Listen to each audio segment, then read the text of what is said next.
Saudações a todos. Estamos aqui novamente com o nosso programa do 11Cast. Hoje vamos abordar um tema muito significativo, relevante, que é exatamente o direito trabalhista. E para isso temos aqui duas convidadas, que são a Jéssica e a Rebeca, que atuam nessa área e vão explanar bastante aqui para nós todos sobre essas questões relativas ao trabalho aqui no Brasil e seus meandros, direitos, obrigações, princípios e tudo mais. Primeiramente, vamos apresentar ambas, Jéssica e Rebeca. Fale um pouquinho de vocês como profissionais do direito trabalhista. Bom dia. Primeiramente, eu queria agradecer por esse convite maravilhoso. Estou muito lisonjeada de estar aqui fazendo parte desse projeto incrível, tá? Meu nome é Jéssica Fonseca, sou advogada, trabalho nessa área há mais de 8 anos de carreira e estudei na Faculdade 2 de Julho, na saudosa 2 de Julho, que infelizmente fechou devido a débitos trabalhistas, mas o coração dela fica presente, né, todos os estudantes que fizeram parte e com professores maravilhosos também da área, da carreira, e nosso escritório abrange bastante essa área trabalhista que a gente veio aqui comentar hoje. Certo. Bom dia, Rebeca, sou advogada também, há apenas 1 ano, mas especialista em direito do trabalho, né? É uma área que me chama muita atenção, porque é uma área com diversos viés, com diversas opiniões, né? Tanto da área pelo lado da reclamante, como pelo lado do reclamado. Então, é uma área que eu gosto bastante de me debruçar, de estudar, de entender, né? De procurar umas brechas também na lei para tentar trazer solução para os problemas dos nossos clientes. Nosso escritório vai fazer 1 ano, né? Somos sócias há quase 1 ano. Já trabalhamos juntas em outros momentos.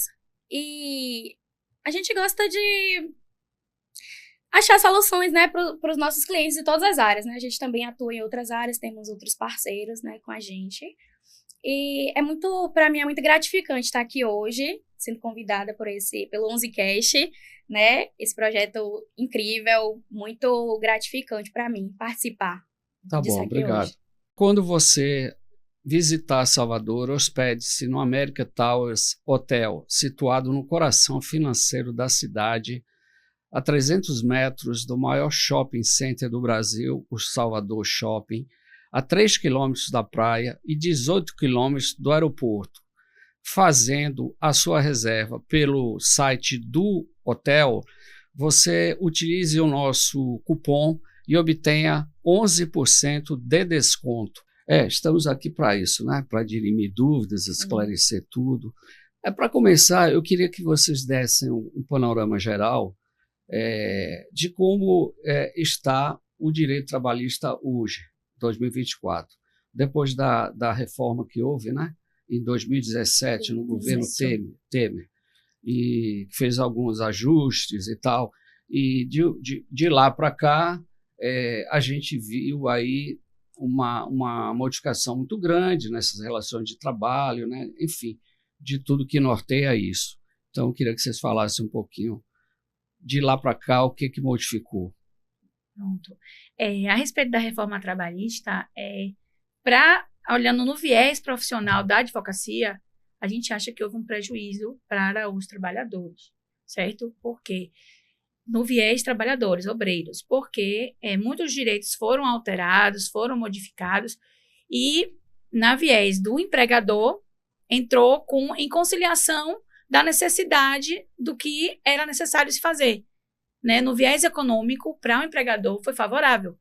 Contudo, no viés do empregado, ele entrou como um prejuízo. Então, criou-se uma balança, né, de valores que, em certa forma, é favorável, em certa forma, não é favorável. Então, como a gente está trabalhando com viés didático, a gente tem que falar dos 2 pontos, tanto do positivo quanto do negativo, certo? O viés positivo da reforma, os empregadores começaram a ser vistos nos seus direitos. Por exemplo, um assédio moral. Um assédio moral, antes da reforma, quando você falava do assédio moral, tinha testemunhas, você conseguia comprovar de uma forma mais como eu posso explicar assim, Então, a forma mais crédula, né? Você vai analisar a situação, o juiz ia ver toda a situação, o princípio da verdade real e criar ver toda a situação. Hoje, não. Para um assédio moral, hoje na Justiça do Trabalho, é necessário que você tenha provas testemunhais, documentais, alguma coisa que possa realmente verificar que houve tal situação. Por exemplo, na reforma trabalhista, abrangeu muito sobre isso. Outro ponto também da reforma trabalhista foi sobre a questão do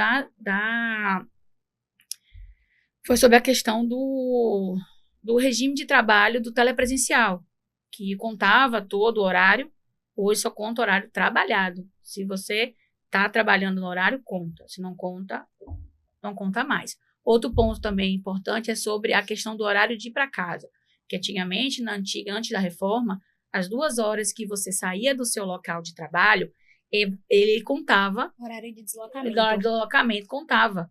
Hoje ele não está contando mais, sabe? Então, foram certos detalhes que a gente tem que parar para observar o que foi favorável para o trabalhador e o que foi favorável para a empresa. Entende? É nesse quesito. Tem algumas coisas que eu queria falar. O seguinte, essa lei aí de 2017, que é a Lei 13.467, né? Sim. Ela alterou determinadas regras de remuneração. Na verdade, isso eu acho que é um ponto positivo. Plano de carreira também, tá? Em relação a isso, plano de carreira e jornada de trabalho. Em relação ao plano de carreira, por exemplo, eu acho que plano de carreira é assim um instrumento valiosíssimo para o trabalhador. E o trabalhador deveria lutar por ele. A minha leitura é a seguinte: o trabalhador não se interessa por isso, não se dá conta e tal, não vê a importância. Porque eu acho assim, o plano de carreira é bom para o empreendedor, para o empresário e para o trabalhador também. Sim. Se você tem um plano de carreira, você tem a certeza que você está entrando numa empresa que você vai ter ascensão funcional. Tem uma prospecção de crescimento, né? Porque o plano de carreira, ele é criado justamente para isso. A maioria das empresas não tem plano de carreira, né? O que está aqui nessa lei é meio que uma letra morta também, porque as empresas não adotam esse tipo de coisa. Isso é muito adotado no serviço público, o que não quer dizer que funciona. Exatamente. Também, eu estou falando porque eu já fui funcionário público. Sim. Eu trabalhava numa autarquia que tinha um plano de carreira, só que não tinha avanço funcional. Por quê? Porque nenhum secretário se interessava em fazer avaliação de desempenho. Consequentemente, você nunca saía do lugar. Você estacionava ali na horizontal e não ia nem para o lado nem para cima. Então, eu acho o seguinte, que o plano de carreira é um instrumento valioso, volto a dizer, importantíssimo para o trabalhador. Então, isso é a minha opinião. Eu acho que o que falta para o trabalhador é lutar por isso efetivamente, porque o que a gente vê é o trabalhador lutar só por salário, por direitos tais e tais, aumentar aqui, aumentar lá, depois a gente vai ver um por um. Sim. Então, eu acho que isso aí é muito importante. O trabalhador, tanto ele como o empresário, não se dão conta. Por quê? O empresário ele vai ter um trabalhador que cada vez mais ele vai se esforçar, ele vai se instrumentalizar, ele vai melhorar sua capacidade laboral, vai obter mais conhecimento. Então, para o empregador, é bom você ter um trabalhador desse, que não é só mais um, é um trabalhador diferenciado.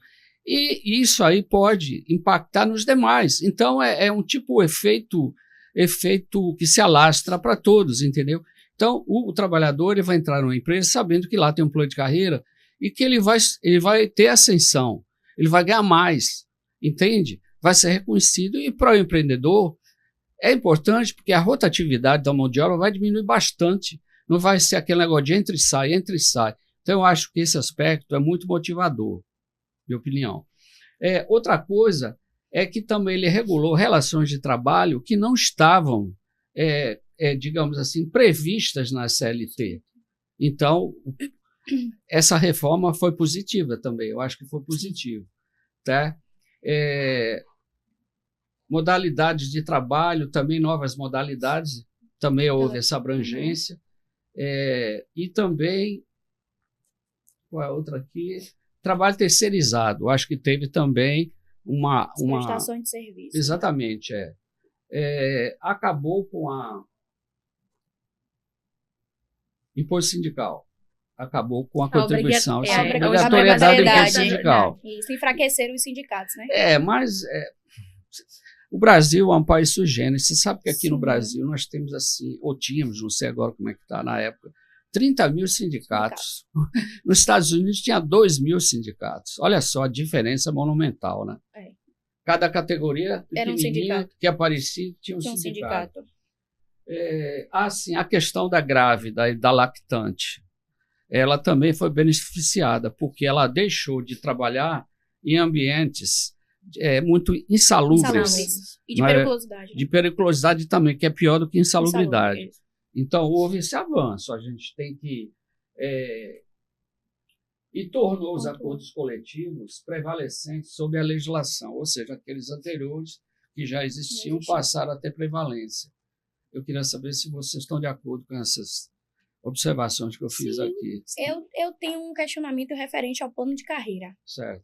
Para alguns empresários, é o meu ponto de vista, né? Para alguns empresários, não é tão interessante você ter... Até porque, na própria escala 6x1, é quando você tem um funcionário, vamos dar o exemplo do funcionário de call center, né? Que é uma categoria que eu acho que é muito prejudicada. Sim. Mentalmente, fisicamente, as condições de trabalho são extremamente precárias, né? Eu falo isso porque foi o meu primeiro emprego, né? Eu fui atendente de telemarketing por um ano, quando eu fiz 18 anos. Você teve algum transtorno mental? Sim, diversos. Porque você ouve de tudo, né? Ansiedade, as pessoas lhe xingam. Síndrome do pânico. Eu tinha medo de sair na rua porque eu recebia ameaça por telefone de uma pessoa que falava: eu sei onde você trabalha e eu vou te esperar na saída. Então, eu ficava assustada. Mas o que acontece? A carga horária do call center hoje, 6h20. Mas você tem um horário extremamente quebrado. Na época que eu trabalhava, eu começava a trabalhar 15h40 da tarde até 22 horas. Eu fazia faculdade de manhã, mas eu não conseguia render nos meus estudos por conta do transtorno que era atender todas aquelas ligações por dia. Então, aquilo ali me prejudicava de uma certa forma em evoluir. E aí, você tem uma escala de trabalho dessa, um trabalho da forma que é o trabalho de telemarketing, que é o que eu trouxe aqui, como que você vai investir em conhecimento? Como é que você vai ter o psicológico pronto para ser promovido dentro de uma empresa que te trouxe tanto transtorno? Eu tinha um supervisor e, para mim, o trabalho eu nunca queria ser ele. Entendeu? Então, como é que você vai investir em plano de carreira em uma empresa desse jeito? Como é que você vai incentivar um funcionário? Se você for supervisor, sua vida vai mudar. E quando você olha para o lado, seu supervisor está extremamente desorientado. Tá mais cansado do que você. Muito mais cansado do que você. Sobrecarregado, recebendo cobrança de diretoria, lhe cobrando como se você fosse o funcionário dele, né?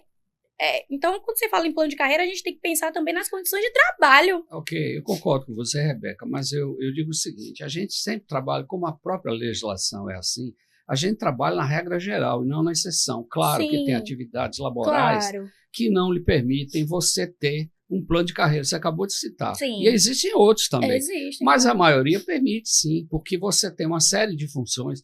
O problema todo no Brasil, sabe o que é? É que 80% da mão de obra trabalha em pequenas empresas e médias e pequenas. Exatamente. Então, as grandes empresas, elas absorvem 20% somente da mão de obra. Sim. Então, essas grandes empresas é que, efetivamente, a aplicabilidade do plano de carreira se sustenta, se justifica. Claro. As pequenininhas, por exemplo, o cara tem uma oficinazinha que tem 4 colaboradores. Como é que você vai ter plano de carreira aí? Não tem. Eu também acho isso, mas numa metalúrgica, no supermercado, que você tem milhares de colaboradores e tal, eu acho que isso aí se aplica. Sim. Entende? Então, eu estou falando do ponto de vista da regra geral e não da exceção. Claro. Mas hoje, quando a nossa população, a maior parte da nossa população vive da exceção. São as exceções. Por exemplo, as pessoas, a profissão de call center é uma exceção, certo? Não é uma regra geral. Mas se você sair, você vai ver que inúmeras pessoas trabalham hoje, necessitam, estão tentando passar uma chuva nessa profissão, mas que se acomodam ali. Entendeu? Hoje nós somos privilegiados.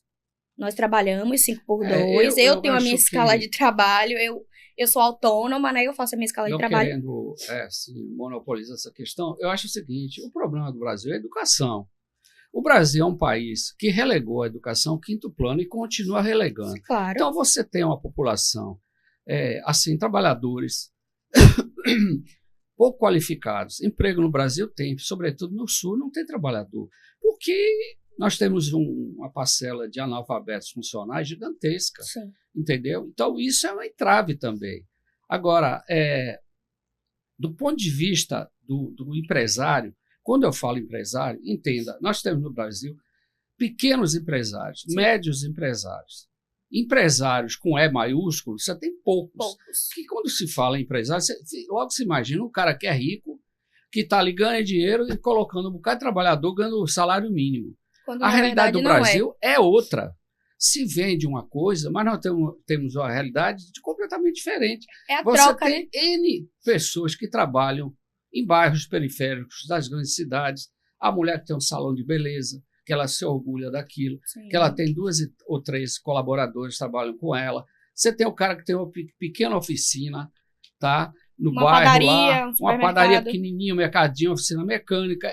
Esses caras são empresários, sim, são microempresários, pequenos empresários. Sim. Então, a gente tem que ver isso também. E uma coisa que é muito grave no Brasil e que não se fala, eu estou falando porque eu conheço essa realidade, sabe o quê? A rotatividade da mão de obra. O cara entra, a própria legislação hoje favorece esse tipo de comportamento de pessoas. Ele vai ser um prejudicado a médio e longo prazo. Só que ele está preocupado com o imediatismo dele, que é o seguinte, o cara que entra numa empresa, vai lá, processo de seleção e tal, sim, a pessoa lá demonstra, sabe, vontade, competência, tudo aquilo, aí é admitido. Nos primeiros 3 meses, ele vai lá e trabalha, mostra cara, o serviço. No 4º mês já começa aquela acomodação, porque ele quer ser mandado embora para pegar lá uma rescisão de 4, 5, 6 mil reais, depois pegar o seguro-desemprego e ficar pulando de galho em galho. Isso é rotatividade da mão de obra, que é ruim para ele a longo prazo e para a empresa é ruim imediatamente, porque ela tem que dispor daquele recurso para rescisão, contratar outro que talvez faça a mesma coisa e por aí vai. Essa é uma questão fundamental, entendeu? Nas relações trabalhistas e que ninguém discute isso. Agora, por que isso acontece? Porque essa mão de obra não é qualificada, ela tem muita deficiência e a gente tem que trabalhar em prol de uma mão de obra que dê conta, sabe? E que tenha proficiência e que suba na vida. O objetivo de todo mundo é esse. Claro, mas a gente vive num sistema, sabe? É o tal do morde e assopra, né? Mas, enfim, vamos voltar lá. O que eu queria também agora é o reflexo dessas questões que nós estamos aqui. Queria saber se vocês concordam. Aumento do trabalho informal, tá? Uhum. E menos estabilidade. Alguns direitos foram retirados, né? Com essa reforma. Isso aí também a gente tem que falar. Agora, houve uma coisa, talvez, não sei como é que vocês veem, pelo menos a pesquisa que eu fiz, a pessoa acha que houve um estreitamento das relações entre as partes, empregador. Não sei se vocês concordam. E um pouco mais de segurança jurídica para as empresas também. Foi isso que eu falei aqui no início estava falando sobre isso, que esses 2 pontos, a empresa hoje se sente mais segura porque o colaborador, para poder processar, ele tem que ter provas reais. Antigamente, quando ele falava, ele tinha uma prova testemunhal, ele falava, era ouvido, palavra dele e a palavra dele tem a validade. Hoje não, ele tem que provar, tem que ter mais documentos, tem que ter meios de vídeo, perícia, tudo isso tem que ter para que seja ocasionado realmente a empresa ser responsável por aquilo. Certo. Vamos botar um caso que acontece, que é recorrente dentro da Justiça do Trabalho. Acidente de trabalho dentro da empresa. Isso aí é uma coisa que acontece sempre, é corriqueiro. Um funcionário se acidenta dentro da empresa. A empresa, às vezes, não emite o CAT, porque a pessoa tem medo de ser mandada embora, ela se sente hipossuficiente naquele momento que acontece acidente de trabalho. Então, ela faz o quê? Ela só avisa o supervisor que não avisa o setor de RH. Aí a pessoa vai para o médico, sai da empresa, sem apoio da empresa. De certa forma, é culpa da empresa? Também não. Mas, assim, pela lei trabalhista, ela tem que responder porque é um acidente de trabalho.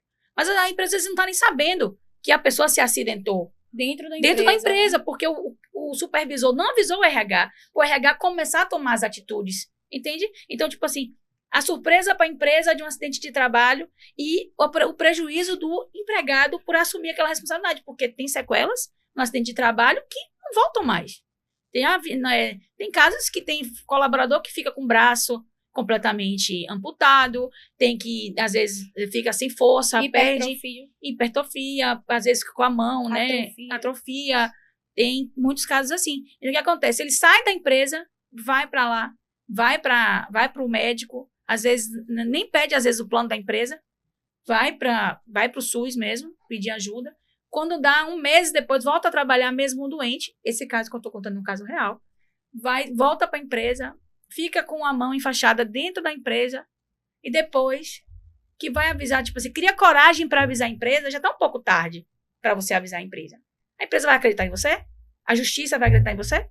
Entende? É muito complicado. Então, tem que ter provas, fundamentos de que aquilo foi realmente ocasionado na empresa. Porque quando dá um prazo de, bota aí, 6 meses, que o empregado fala assim, cria coragem, né? Perde o medo de avisar por medo de estar passando sair da empresa, passar necessidade. Porque a gente tem uma questão. Tem aquele funcionário que, mesmo que está acomodado dentro da empresa, ele precisa daquele dinheiro. Ele precisa daquela renda. E tem um funcionário que entra ali, que precisa do dinheiro, mas também quer crescer na empresa. Então, existem essas qualificações de empregado. O empregado que está ali, que ele, beleza, estou recebendo aqui meu salário, tá bom demais, entrou na zona de conforto. E tem o funcionário que quer crescer, que ele entra ali nele, não vou batalhar aqui, sem puxar saco de ninguém, vou crescer. Pronto. Esse funcionário, aí ele entra, vai ter plano de carreira na empresa? Vou ficar, não vou ficar. Tem funcionários que se qualificam, tem funcionários que, em razão do meio que vive, não é porque não quer, às vezes não consegue. Às vezes tem filhos, tem família, tem problemas de saúde, que às vezes nem é porque ele não quer, é que às vezes ele não tem no momento essa condição, porque às vezes o dinheiro vai todo para o pagamento da renda familiar, às vezes não tem dinheiro para pagar uma faculdade, tenta alguma coisa pública, às vezes não consegue. Às vezes tem muita idade, às vezes já fala, não, meu tempo já passou. Tempo, né? Na verdade, o tempo não passa. A gente que tem que correr sempre atrás, independente da idade. Mas para outras pessoas que vieram de uma época mais antiga, não entende dessa forma. Entende? Na concepção deles é tipo assim, meu tempo já passou, estou trabalhando aqui, vou aposentar, vou pegar minha pensão. E se essa pessoa se acidenta dentro do trabalho? Ele não vai falar para o empregador.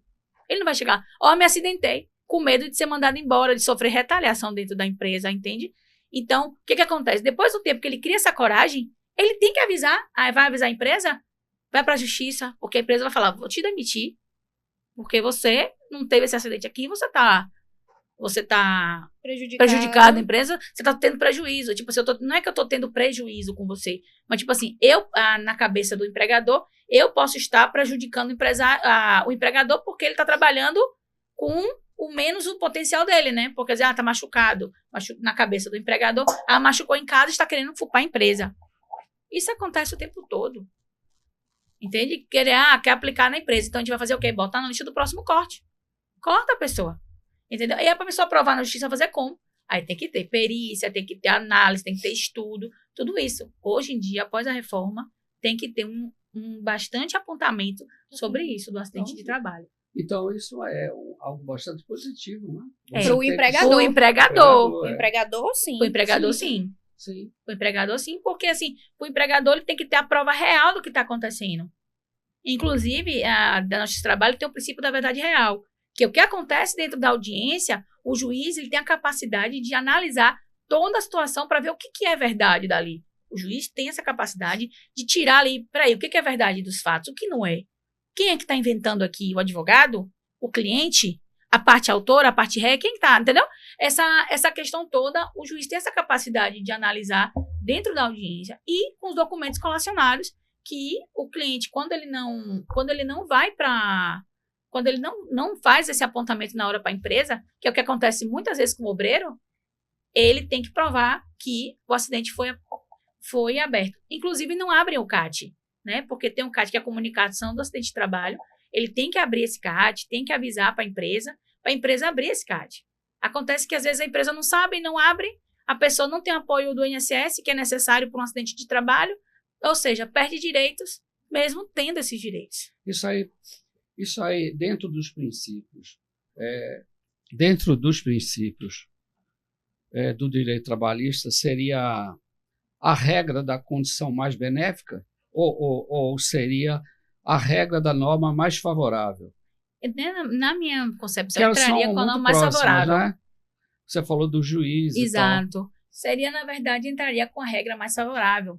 Não entraria como benéfico. Porque se olhar nesse viés, se o funcionário não tiver provas, que às vezes, muitas vezes... Não, a benéfica, no caso, daria mais proteção ao trabalhador. É nesse sentido que eu estou falando. Nesse sentido, Mas é isso. Daria proteção ao trabalhador se ele chega a tomar aquela coragem que, às vezes, ele, infelizmente, não tem, de avisar o empregador. Então, o que é importante acontecer, né? Que já que a gente vai... Quando acontecer um acidente de trabalho, tem que avisar a empresa de imediato. Chama o setor de RH para avisar o que aconteceu, porque às vezes pode ser uma coisa pequena que, com o apoio da empresa, ajude a resolver. Aí o que a pessoa faz? Ela esconde com medo de ser mandada embora, ela esconde e às vezes agrava, piora, aí às vezes ela é demitida e perde o direito. Entende? Então, ela mesmo, infelizmente, está fazendo com que o seu direito se perca. Sem a empresa ser culpada por isso. Entende? Essa é a concepção. Certo. Quer falar? Não. Dentro dos princípios, eu elenquei aqui 8. Que o primeiro é proteção. Tá? Princípios do direito trabalhista. Proteção ao mais fraco, que é o trabalhador. E deixa eu botar meu óculos aqui. A questão da irrenunciabilidade. Você não abrir mão dos seus direitos. Isso. Porque, por exemplo... 13º salário, FGTS, INSS, você férias, etc. Porque tem casos, por exemplo, que quando existe na reforma trabalhista agora, houve a possibilidade de você fazer o acordo. Eu não quero mais estar na empresa. Tem. Pecuniária. Tem. Vamos supor, as férias podem ser divididas até em 3 vezes. Certo? Mas você só pode vender 10 dias. Você pode vender 10 dias. Mas, ou seja, pode tirar parcelado. Pode tirar parcelado. Exatamente, flexível. Sendo que um desses dias tem que ser no mínimo 14. Entende? Então, tipo assim, por um funcionário, particularmente, minha opinião sobre isso, eu acho que é prejudicial. Por quê? Porque às vezes a pessoa quer fazer uma viagem em família, quer fazer alguma programação, e o empregador, ele não vai pagar o salário integral. Tipo, se eu vou tirar suas férias, você tira só 15 dias, não. Vai pagar pelos 15 dias. Agora, para o empregador, na visão do empregador, eu acho vantajoso. Por quê? Porque ele vai ter o colaborador dele presente na empresa trabalhando. Entendeu? Olhando pelos dois viés, que a gente tem que olhar os dois lados. Entende? Agora, o que se comentou na época é que foi algo muito benéfico para o trabalhador, ele poder fracionar as férias. Mas as férias, na verdade, elas já podiam ser fracionadas. O que aconteceu na reforma foi aumentar a quantidade de fracionamento. Para 3. Entendeu? Ela foi só aumentada. Mas é muito subjetivo isso. Cada um tem uma opinião. Por isso que eu falei. Particularmente, eu penso assim. Mas, né, cada um, na visão do empregador, sempre vai ser uma, na visão do funcionário, sempre que está ali no momento, vai ser outra. Infelizmente, no Brasil, muito trabalhador vende as férias. Vende as férias. Que agora não pode vender mais, né? Só pode 10 dias. Só pode 10 dias. Na verdade. Quer dizer, isso aí, para ele... Eu estou falando caso próprio aqui. Sim. Os meninos aqui, às vezes, que agora mesmo, eu queria ver, não pode mais. Sinto muito, eu não posso fazer uma coisa errada, né? Claro. Então, mas tem muita gente que sempre vende as férias, questão de econômico, né? Material. Porque geralmente as pessoas quando saem de férias gastam muito mais, né? E quando retornam para a empresa... Porque o princípio é o seguinte, de que o trabalhador tem todo o direito de descansar e tal, mas tem gente que não quer descansar por uma questão de necessidade. Exatamente. Aí você está tolhendo o trabalhador. É uma lei que supostamente vai protegê-lo, na verdade não está protegendo, porque ele gostaria de receber. Porque cada caso é um caso, né? Mas eu não estou querendo cada caso específico, fazer uma avaliação geral, mas tem gente que pensa de um jeito, tem gente que pensa de outro, né? Claro. Agora tem outros aqui, eu só queria esclarecer. Deixa eu só te falar uma coisa. Sobre a questão da renúncia de direitos, ele se abrange muito no caso do trabalhador. O trabalhador não quer mais manter na empresa, mas a empresa paga todos os direitos direitinho, férias no prazo, salário no prazo, almoço, tudo bonitinho. Ressegue todo horário. Não tem motivo para fazer uma rescisão indireta. Aí ele chega lá e fala: fulano, me demita, por favor, empregador, me demita. Por favor, não quero mais continuar na empresa, mas também não quero perder meus direitos. Tá bom, vamos fazer um acordo. A reforma trabalhista veio com isso. E é um ponto positivo, porque a pessoa, ela não é mandada embora. E também não é um pedido de demissão. É um acordo de demissão. Certo. Então, para o trabalhador e para o empregador, é vantajoso. Tanto para as duas partes, porque o empregador não perde, né? Não tem que tirar aquele dinheiro de imediato de um caixa que às vezes ele não tem. 100%, né? 100%. E para o empregado, que às vezes quer ir para outra empresa, quer receber uma proposta melhor, às vezes não está cansado, não quer mais continuar na empresa, para ele é vantajoso, não perde tudo. Entende? É vantajoso. Agora, aproveitando esse gancho que você falou, e a questão da justa causa? Como é que acontece isso na prática? Olha, às vezes acontece muito envolvido... Que é muito difícil, né? Acontece, viu? Não, acontece, mas eu estou dizendo... supostamente seria por uma falta grave, algo que, né, pudesse ser provado e tudo. Como é que vocês veem isso? A justa causa, ela é uma forma de direito que a forma de demissão que a pessoa perde todos os seus direitos, né? Ela só recebe o salário e os dias trabalhados. Não, o FGTS fica preso, o INSS, né, tem que recolher, não recebe, não pode sacar seguro-desemprego. E vai estar na carteira a justa causa. Né? Não pode ter seguro-desemprego. Não pode ter seguro-desemprego, não. E justa causa. Então, o próximo empregador que for olhar a carteira dele, na carteira não vai ter, mas ele vai saber lá que foi uma demissão por justa causa. Porque tem empresas que ligam para a empresa anterior, tem empresas que perguntam como é que você saiu da empresa, e costumam as pessoas às vezes não mentir, falar a verdade. Falar, me demitiram injustamente. E hoje existe a chance, né, de converter, né, a justa causa pela demissão sem justa causa, né? Que acontece muita justa causa, o empregador não justificar o empregado porque está demitindo ele. Exatamente. Às vezes, tipo assim, para o empregado, é uma surpresa, às vezes, você tomar uma justa causa. Porque o empregador sabe o que está acontecendo. Ele teve um justo motivo dele, na concepção dele, para realizar a justa causa. Mas ele não é claro com o empregado. Mas partindo do pressuposto de que o funcionário deu causa a isso. Por exemplo, agrediu o colega. Sim. Briga dentro da empresa. Desviou recurso financeiro, comportamento antissocial, coisas que você, inclusive, pode provar. Sim. Não sei se a justiça vai aceitar. Algum outro colega deles depõe lá, testemunha, não, realmente ele é uma pessoa difícil e tal, chegou armado aqui na empresa, quer dizer, essas coisas que, né? Aí é justa causa mesmo. Justa causa, sim, claro. Não tem como não ser. Mas eu falo nesse sentido, e não do empregador estar querendo dar uma justa causa que ele não possa provar.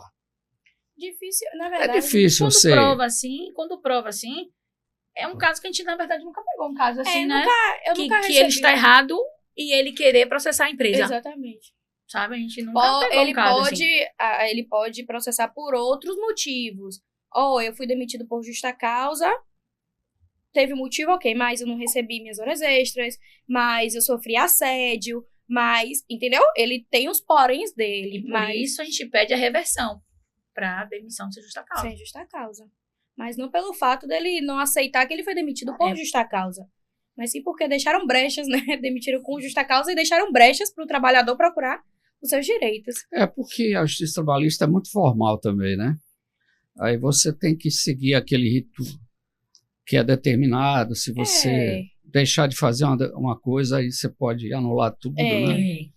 Ela é muito metódica. Muito metódica.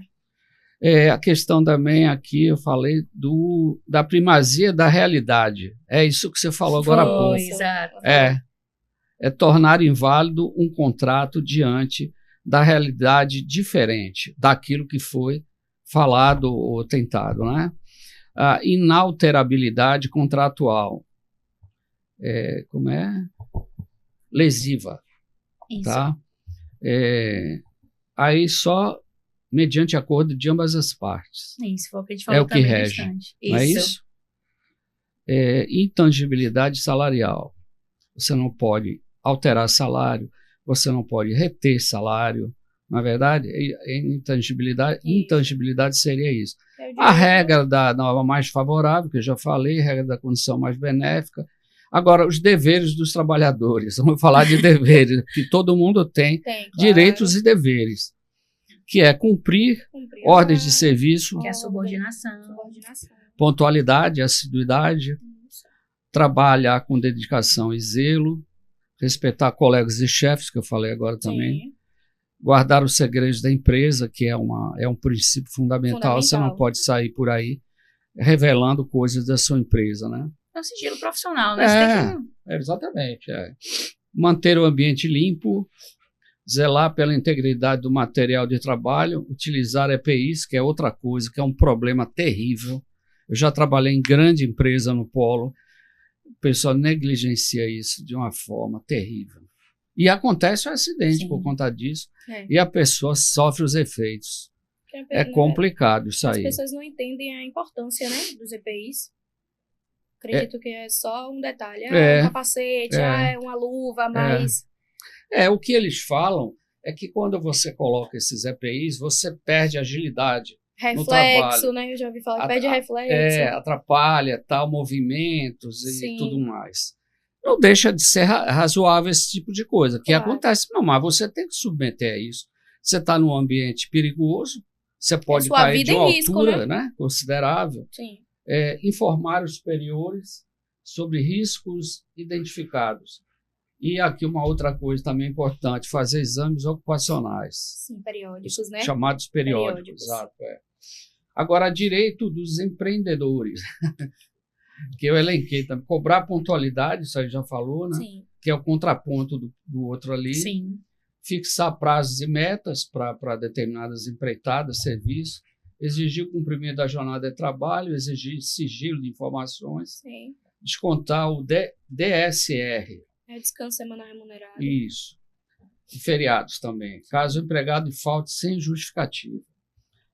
Determinar código de conduta seguido da empresa, avaliar posturas, linguajar e conversas no emprego. Pagar salários, isso aí é uma conquista. Pagar o salário até o 5º dia útil do mês subsequente. Que a gente tinha uma experiência ruim anteriormente.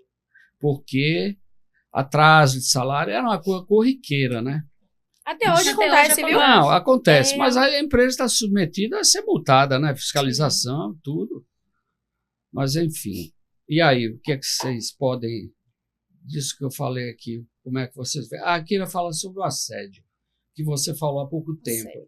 O assédio entre colegas.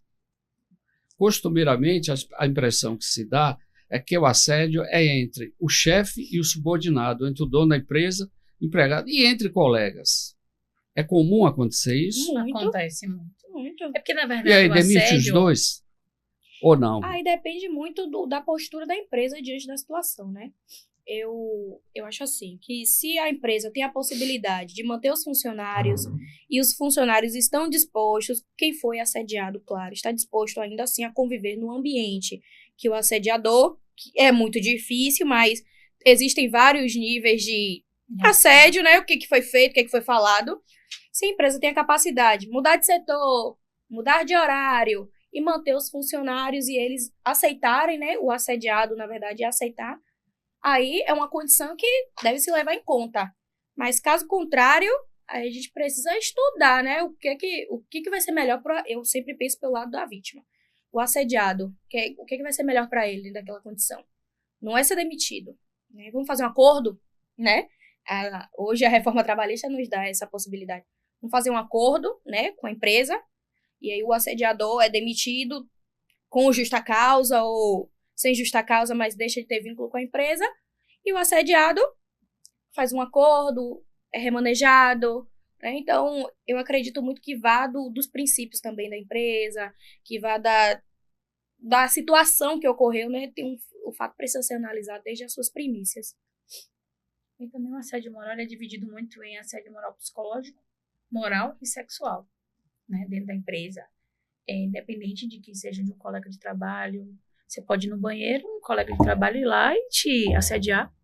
Ou alguém falar palavras de baixo calão com você e acabar tendo uma briga por causa disso. Porque a CLT ela determina o quê? Se houver uma briga, os dois são demitidos. Não fica um dar razão a um para dar razão ao outro, porque isso vai criar, de certa forma, um problema dentro da empresa. Vai começar, porque você demitiu meu amigo por causa de você, aí começa, infelizmente, tem que demitir os dois. Então, o que acontece? A empresa, ela tem que ser responsável porque há políticas que evitem tal situação. Buscar uma convivência bacana com os colaboradores. Uma empresa, vamos por telefonia, uma empresa de telefonia que trabalha um call center, é muita gente junta, por exemplo. É muita gente junta. Então, aquela convivência diária ali vai gerar atrito. Infelizmente, às vezes, algumas pessoas uma não se dá com a outra, às vezes cria um problema. Então, a empresa tem que criar métodos dentro da empresa. Inclusive, o RH, né? Em empresas grandes tem RH, é responsável disso, buscar meios ocupacionais e que as pessoas se sintam mais leves dentro da pressão da empresa. Na verdade, doutora Jéssica, existem empresas que proíbem relacionamentos, né? Também. Se eles souberem que você se relacionou com um colega, e eles tomam as medidas cabíveis, né? Mas a empresa pode fazer isso? Se tiver dentro da norma, se for trazer prejuízo para a empresa, por que não? Se são funcionários da empresa, tem que provar, né? Tem que provar. Mas, objetivamente, o empresário não pode fazer isso. Mas o que acontece? Hoje é muito comum. Particularmente. Tem empresas que têm uma política muito específica. Eu já vi casos que casais trabalham na mesma empresa. Isso, eu ia falar já vi. isso. Só que assim, cada um fica no seu canto que ninguém nem sabe que são um casal. Quando começa a trazer prejuízo para a empresa. Entendeu? Você tem uma relação de namoro dentro da empresa. Mas o princípio filosófico, eu acho, sim, posso estar errado, sim, que a empresa, ela não que ela proíba, mas ela evita contratar, ou digamos assim, dar causa para isso. Por quê? Vamos supor que você trabalha com seu esposo numa empresa, certo? Sim. E aí você tem colegas e colegas, tanto homens como que podem sim, olhar para você, alguns homens de uma forma diferente, né? E as meninas olhar para o seu marido de uma maneira diferente. Sim. Isso pode causar conflito, uma certa desconforto, um mal-estar, não vou dizer nem conflito, um mal-estar que pode às vezes crescer de tal forma que é ruim tanto para um como para outro continuar trabalhando lá. Exatamente. Aí o que o empregador vai fazer? Eu vou desligar os dois. Exatamente. É porque quando começa a trazer prejuízo para a empresa. Então, o que vai fazer? Vai demitir um e deixar o outro? Foi o que a doutora Jéssica falou, né? Que a CLT informa que a partir do momento que... Agora, outra coisa que eu vi que as empresas não podem fazer é você ter uma política assim de... Como é que eu posso chamar isso? Uma política assim de... não é lacração que eu queria falar, é patrulhamento e tal. Assim, a pessoa, por exemplo, cabelo diferenciado, entendeu? Entra como uma discriminação. Eu sei, eu li que entra é proibido. Como discriminação, eu sei. Às vezes porque a pessoa é homossexual, o pessoal trata com preconceito. Agora, tem um aspecto que é o seguinte, o celular. Eu posso proibir o trabalhador de usar celular quando ele... Porque as pessoas às vezes ficam o dia inteiro com esse negócio na mão, trabalhando e olhando celular.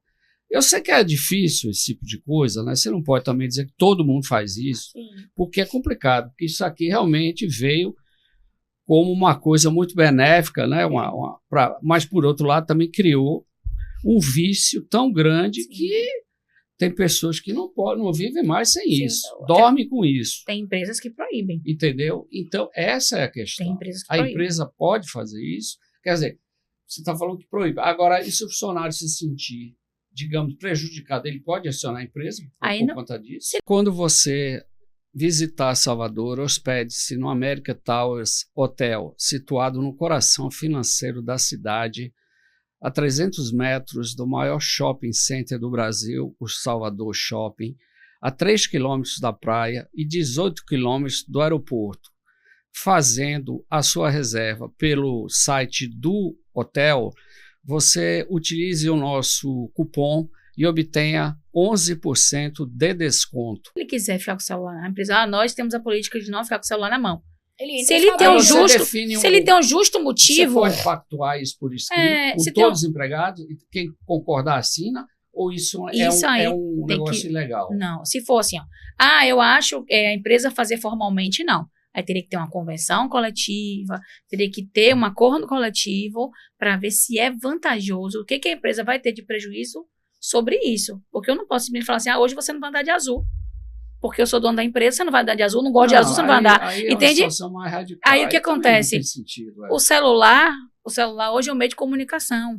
Hoje tem mães que deixam os filhos em casa, precisa saber como tá. Então, ficar 100% sem o celular na mão, não acho... Agora, a empresa botar, quando você for no banheiro, você pode usar seu celular. Horário de trabalho, você tem que estar focado na empresa. Agora, o horário que você sair, você pode ficar à vontade. Agora, tem que ter alguma convenção, uma ordem coletiva para isso. A sua o seu ofício, né? O seu ofício.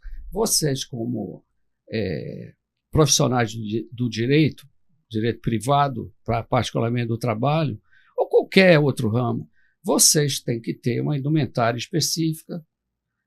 Claro, vocês não vão andar vestir com as mesmas roupas, né? Mas dentro de um estilo, vocês vão ter que se adaptar ao padrão. Caso contrário, quando você for no fórum com a calça toda rasgada, toda tatuada, você não pode negar que existe um olhar diferenciado e negativo em relação a você. Sim. Porque faz parte da cultura. A nossa sociedade é assim. Então, por exemplo, algumas pessoas que vão trabalhar com a roupa, eu não vou dizer que é não condizente, é não adequada, digamos assim. Para um momento ali. Então, as pessoas também têm que ter um pouco de autocrítica, né? Se você se sente bem daquele jeito, tudo bem. Fora do ambiente, ande do jeito que você quiser, ninguém vai ficar cuidando da sua vida. Mas no trabalho, quando existe um grupo maior e tal, entendeu? A coisa um pouco... É complexo isso, viu? Não é fácil analisar isso. Agora, assim, eu não acho, na minha concepção, eu não acho errado que a empresa fale, olha, no horário de trabalho, não peguem o celular. Contudo, se alguém tiver um filho, um esposo, que tenha que, né, tá doente em casa, isso comunicar ao seu superior e ter esse contato, não ter o respeito com a empresa, não ficar com o celular na mão toda hora, eu acho válido. Só que tem pessoas que não têm limite. Tem pessoas que pegam o celular, deixam de trabalhar para ficar ali na comunicação. Também, né? Tem empresas hoje que você trabalha com cartão de crédito de cliente, dados de cliente, então não é justo que você trabalhe com todas essas informações sigilosas e o celular. Imagine um caixa de um banco. Imagine um caixa de um banco. Tem que atender, né? Hoje até que não tem mais, mas antigamente tinha, né? Aquela fila enorme de pessoas. Ele, não, peraí, vou falar aqui. Aí não quer atender. Não, peraí. Aí vai passar seu dinheiro? Peraí. Então, tipo, não é meio complexo o celular. Então, a gente vê muito, aí vai errar, vai pagar no final do mês, vai estar infeliz, então é melhor criar uma política. A gente testemunha e vê frequentemente, por exemplo, algumas profissões. Vou falar o caso do segurança, do vigilante. O cara fica o dia inteiro em pé lá, se distraindo. O trabalho dele não é olhar, o trabalho dele é ficar vigilante, olhando. Atento. Assim, tá? A presença do segurança inibe o ladrão que está mal intencionado, ou que não seja ladrão, mas que, sei lá. Enfim, o trabalho dele é esse, ele ganha para fazer aquilo, ele não ganha para ficar olhando o celular o dia inteiro. Estou falando de um caso, existem vários outros aí. Né? Por exemplo, a pessoa que fica dentro de um prédio, um garagista, tal, que o trabalho dele é ficar olhando entre e sai de carro. Sim. Então é muito comum o cara estar lá, olhando o celular e tal, tirando atenção. Dele risco, né? Outra coisa, a pessoa que fica... isso também é muito frequente. Por exemplo, a pessoa está trabalhando lá e chega um cara lá do prédio, então vai lá e fica tirando atenção do cara que está trabalhando, atrapalhando ele e tal. É muito comum, né? Porque as pessoas gostam muito de se comunicar, interagir, exatamente. Então, não é que as pessoas tenham que ser robôs, não é isso. Mas elas têm que ter um pouco mais de atenção para aquilo que elas estão fazendo. Tem que saber quando é o limite, né? Já está bom. Parar com aquilo. Agora, tem uma outra coisa que eu queria também, eu queria saber a opinião de vocês. Veja bem, o mundo do trabalho mudou muito de 50 anos para cá, mas mudou mesmo, assim, aquela figura do patrão olhando todo mundo trabalhar numa sala para ver se eles estavam fazendo o serviço direitinho, acabou. Hoje em dia, o empregado chega de manhã lá no seu trabalho, ele sabe exatamente o que ele tem que fazer, ninguém precisa ficar mandando ele fazer as coisas. Né? Então, essa figura pictórica, eu acho muito interessante, porque hoje em dia mudou muito o mundo do trabalho, e mudou para melhor. Eu estou falando isso por experiência própria. Eu comecei a trabalhar com 15 anos de idade. Naquela época, um jovem, que não era jovem aprendiz, era office boy, com 15 anos de idade, podia trabalhar tranquilamente. Hoje em dia, a lei proíbe menor de trabalhar, praticamente, como se ele fosse um bebezinho. E, no entanto, um jovem, um adolescente nessa idade já tem celular, já sabe um bocado de coisa, sabe muito mais do que eu sabia quando eu tinha 15 anos, porque ele sabe de tudo, porque a informação ela está presente 24 horas por dia para nós. E a gente é bombardeado sistematicamente com informação. Então, esse jovem já é um jovem safo, como se diz na gíria. Entendeu? Por que a legislação tenta proteger tanto o jovem que sabe muito hoje em dia, que antigamente não sabia nada, e, no entanto, trabalhava, laborava. Outra questão, naquela época, você tem uma ideia, não havia vale transporte, não havia vale alimentação, não tinha plano de saúde, o salário era seco, entende? Então, quer dizer, eu acho que houve uma evolução, a proteção do trabalhador muito boa, entendeu? E, no entanto, às vezes eu vejo que se fala muito na precarização do trabalho, entende? Eu não vejo dessa forma. Hoje em dia você tem uma sala com ar-condicionado, naquela época não existia ar-condicionado, você tinha que trabalhar numa sala calorenta, você está entendendo? As condições não eram boas, em algumas ocasiões tinha até questão mesmo de insalubridade, não se ganhava nada de insalubridade. Então, eu acho que houve um grande avanço nesse sentido. O que falta para o trabalhador, digamos, ser mais reconhecido, é ele ter uma formação educacional, se preparar, porque o mundo de hoje, sem educação, o país não vai para lugar nenhum. O país fica estagnado, entendeu? Deixa eu te dar... Eu fiz administração de empresa também antes de fazer direito, certo? E um ponto até importante que você falou sobre a questão você estudar para isso, você ter capacitação para isso. Um administrador de empresa hoje, eu digo isso a população que trabalha no cotidiano, não passa R$2.000. Digo isso aqui na Bahia, infelizmente, aqui na Bahia, o profissional, mesmo que seja qualificado, são poucos que ganham bem para o que realmente faz. A maioria das pessoas hoje trabalham em outra coisa, ganham melhor do que ela deveria fazer. Por exemplo, um administrador era para estar cuidando, ser um gestor de empresa. Às vezes ele vai lá ser gerente de uma loja de shopping. Ele não está no cargo que ele deveria. Às vezes ocupa uma função de RH para poder receber um pouco mais, porque o que ele fez capacitação, ele não vai passar de um salário pouco do que ele deveria receber. Porque aquele que está se capacitando, ele sabe que ele merece mais. Entendeu? E é importante que a Bahia hoje, a Bahia em si, não digo muito o Brasil, vou mais na Bahia. A Bahia aqui, ela não valoriza muito esse quesito de capacitação salarial. Se você tem curso, se você está preparado, tal, eu vou te pagar mais. Ele fala, só posso te pagar isso. Você quer o trabalho quer o trabalho ou não? Aí vem, tentando melhorar. Vai ter um plano de carreira. Só que até a pessoa subir plano de carreira, já tem outras pessoas também que estavam lá na fila, correndo, lutando, e sobe. E aí, tipo, você vai ficar recebendo esse valor até quando? Pois é, mas aqui na Bahia, você falou tudo. Aqui a meritocracia não existe. Não existe. Exatamente. Ninguém sabe o que é isso. Não. Esse que você falou ganha 2.000, de São Paulo ganha 6. Ganha 6, exato. Entendeu? É por isso que muita gente vai embora daqui, porque aqui existe uma cultura estagnada, certo? Engessada, de que é assim, acabou. Aqui na Bahia existe o amigo de quem indicou. QI, né?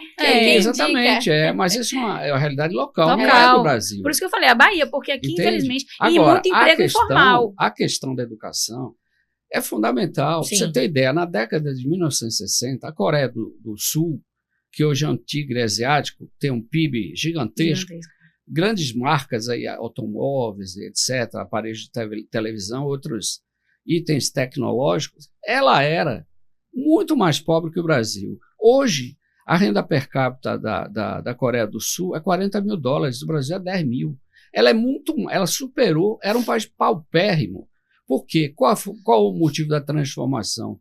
Educação. Educação transforma. O Chile apostou na educação, um grande país hoje. A Finlândia, que é o modelo de educação no mundo, está em primeiro lugar nesses exames aí que são feitos. O Brasil está nos últimos lugares. E outra coisa, o povo aqui, digamos, eu acho que tem que ter uma revolução de mentalidade, porque o jovem é o tal do jovem nem. Você conhece essa expressão? Nem trabalha, nem estuda. Então, eu acho que a gente precisa realmente de governantes que apostem tudo em educação. Governante não só do Brasil, o presidente, governadores e tal. Entendeu? Então, um jovem desse, qual a perspectiva de futuro que ele tem? Um jovem que não trabalha nem estuda, Qual a perspectiva? Mas assim, eu posso dizer com propriedade. Eu comecei a trabalhar com 12 anos e fui trabalhar com emprego informal. Comecei como garçonete, vendedora de panfleto, vendedor de rifa de bingo, ia pra rua mesmo vender, porque a gente, na família na época, teve que correr atrás. Então, com 12 anos, eu comecei a trabalhar e fiquei por um tempo no período informal, porque não era interessante para a empresa me registrar. E tipo assim, vou registrar você, vou colocar você aqui junto com os demais que tem mais de 18 anos, E às vezes o sonho do jovem é estar ali, junto com os outros, com a carteira assinada, tudo bonitinho, recebendo seu FGTS, recebendo seu INSS, recebendo seu PIS depois de 5 anos de trabalho. Mas então hoje criminaliza, né? Hoje criminaliza o trabalho infantil. Contudo, a informalidade existe hoje ainda. Tem muito jovem hoje que trabalha nas empresas ainda de forma informal. Aí o que é que o país resolveu fazer para melhorar isso? Vamos botar o jovem aprendiz. Mas às vezes o jovem aprendiz tem que se botar tanta coisa, tanto critério para entrar no jovem aprendiz. Tem que estar isso, tem que estar aquilo. Às vezes o cara só quer trabalhar, o menino só quer trabalhar, ajudar a família em casa. Você está concordando comigo? Concordo com você. Concordo. Eu acho sim. Por exemplo, naquela época existiam 2 salários. O salário para adulto e o salário para menor. Eu, como tinha 15 anos, 16 anos por aí, sim, eu tinha um salário que era Y, o salário de maior era Y mais X, ganhava mais. Sim. Então, o sonho do menino era fazer 18 anos para aumentar o salário. E outra coisa, exato, o sonho do menino, aí que eu vou falar, a questão de como os tempos mudam, né? Todo jovem da periferia, como era meu caso, classe média baixa, não era classe média, não é bem baixa mesmo. Qual era o sonho de todo office boy? Virar auxiliar de escritório, ser promovido. Depois, qual era a outra? Ele trabalhar no financeiro, ou na contabilidade, ou na área de pessoal, enfim, sim, ser um assessor. E o sonho maior era um dia ser chefe do setor de pessoal, chefe da contabilidade, entendeu? Essa progressão que eu estou falando chama-se o quê? Plano de cargos e carreira. Um dia, quiçá, diretor, gerente comercial, sim, entendeu? Então, essas coisas têm que estar no radar do jovem. O jovem tem que se interessar por isso. Mas a realidade... Porque o jovem não vai ficar jovem a vida inteira. Ele vai envelhecer. Mas a realidade de hoje, às vezes, digo isso por experiência própria. A realidade. Digo isso por experiência própria. Você vê, às vezes, como um cargo impossível. Não é não. Não, às vezes o jovem entra ali para trabalhar, ele acha na concepção, mesmo que ele tem aquele sonho, mas às vezes na concepção dele é impossível. A realidade dele também. Aí ele prefere fazer o quê? Procurar outra coisa, procurar outro meio. E a empresa perde com isso também, porque a empresa gosta do funcionário. Teve uma pessoa que eu entrevistei aqui, não vou citar o nome e tal, que eu falei justamente dessa questão do pular de galho em galho. A pessoa hoje quer aprender isso, quer aprender aquilo, quer aprender tudo. Aí fica trabalhando, trabalha 2 anos numa empresa, 3 na outra, 4 na outra, 5 na outra, 6 meses na outra e tal. Eu não sou favorável a isso. Eu não sou. Também não. Sabe por quê? Porque quando você chegar na 10ª empresa, que você vai bater na porta, a pessoa olha a sua carteira profissional e fala, pô, amigo, você não fica em lugar nenhum. Isso aí pesa contra. A pessoa não precisa trabalhar numa empresa só pro resto da vida. Não estou defendendo isso.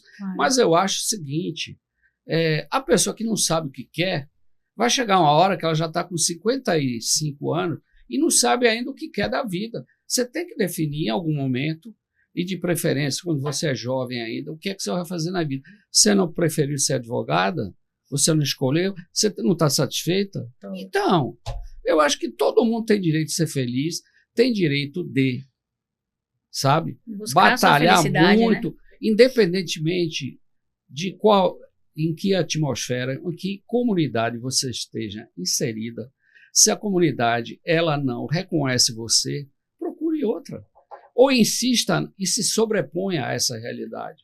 Eu acho que ninguém pode jogar a toalha no primeiro revés da vida. Eu acho que não é assim que funciona. Entendeu? Eu sempre passo otimismo para as pessoas. Não vou derrubar ninguém, não vou fazer vitimismo, porque eu acho que isso não ajuda em nada. A gente acompanha... Você ficar triste, sim, não é verdade? Com certeza. A gente acompanha hoje uma realidade, né, de trabalho infantil, que me chama bastante atenção. Qualquer sinaleira que você chegar hoje, você vai ver uma criança vendendo paçoca, vendendo chiclete. E existem incentivadores. que somos nós, quando baixamos o vidro do carro e compramos. Não, e eles têm chefes. Sim, muitas vezes. Perto da minha casa tem uma comunidade toda ali que fica ali no fim da Paulo VI. Sim. Perto, indo para o loteamento Aquário. Tem um cara lá Sim. que fica numa cadeira de rodas, ele é deficiente, que ele é o chefe, tem mais de 50 pessoas lá trabalhando para ele. Pois Você é. sabia disso? Não sabia dessa forma. É. Aí, Mas eu vejo sempre vendendo. vendendo, aí você vem a questão da criminalização do trabalho infantil. Tem que ser criminalizado, tem que ser a penalidade tem que ser pesada. Porque muitas vezes começa da seguinte forma. A mãe, o pai perde emprego, tem um filho de 7 anos em casa, tem um de 3, tem um recém-nascido em casa. Aquela criança de 7 anos, ela vai deixar de estudar para poder ajudar os pais a trazerem o sustento para casa. E muitas vezes o que acontece? O pai vai lavar carro, vai limpar para-brisa. A mãe fica com os 2 filhos menores, observando o outro de 7 anos fazer as vendas nas sinaleiras. Aí você já começou errado, aí já vem a questão do trabalho infantil. Esse menor, ele não vai estudar, ele não vai ter uma educação, ele não vai ter incentivo, ele não vai ter nada. Ele vai crescer com a responsabilidade de trazer o mantimento para casa. E aí ele vai se tornar um jovem que, cheio de atividades, ele já foi lavador de carro, ele já virou mecânico, ele já virou borracheiro, ele começa a trabalhar em diversas áreas diversas profissões e não tem foco para nenhuma, porque qual é a meta dele? Levar o sustento para dentro da casa dele. Sim. Ele passa a ser o responsável pelo lar. E na maioria dos percursos, o pai dele é morto, assassinado. Aí ele fica com a mãe, aí ele começa a criar os irmãos como se fossem filhos. E aí o que vai acontecer com esse jovem? Quando ele tiver 20 e poucos anos, ele já vai ter trabalhado em diversos locais, então ele não vai ter apego nenhum à profissão. Ele vai querer trabalhar para ganhar dinheiro. Então, assim, Não vai fazer o que ama. não vai fazer. Ele não teve a opção de produção. escolher. Ele não pôde escolher a profissão dele. Ele pôde escolher o salário que ele quer ganhar.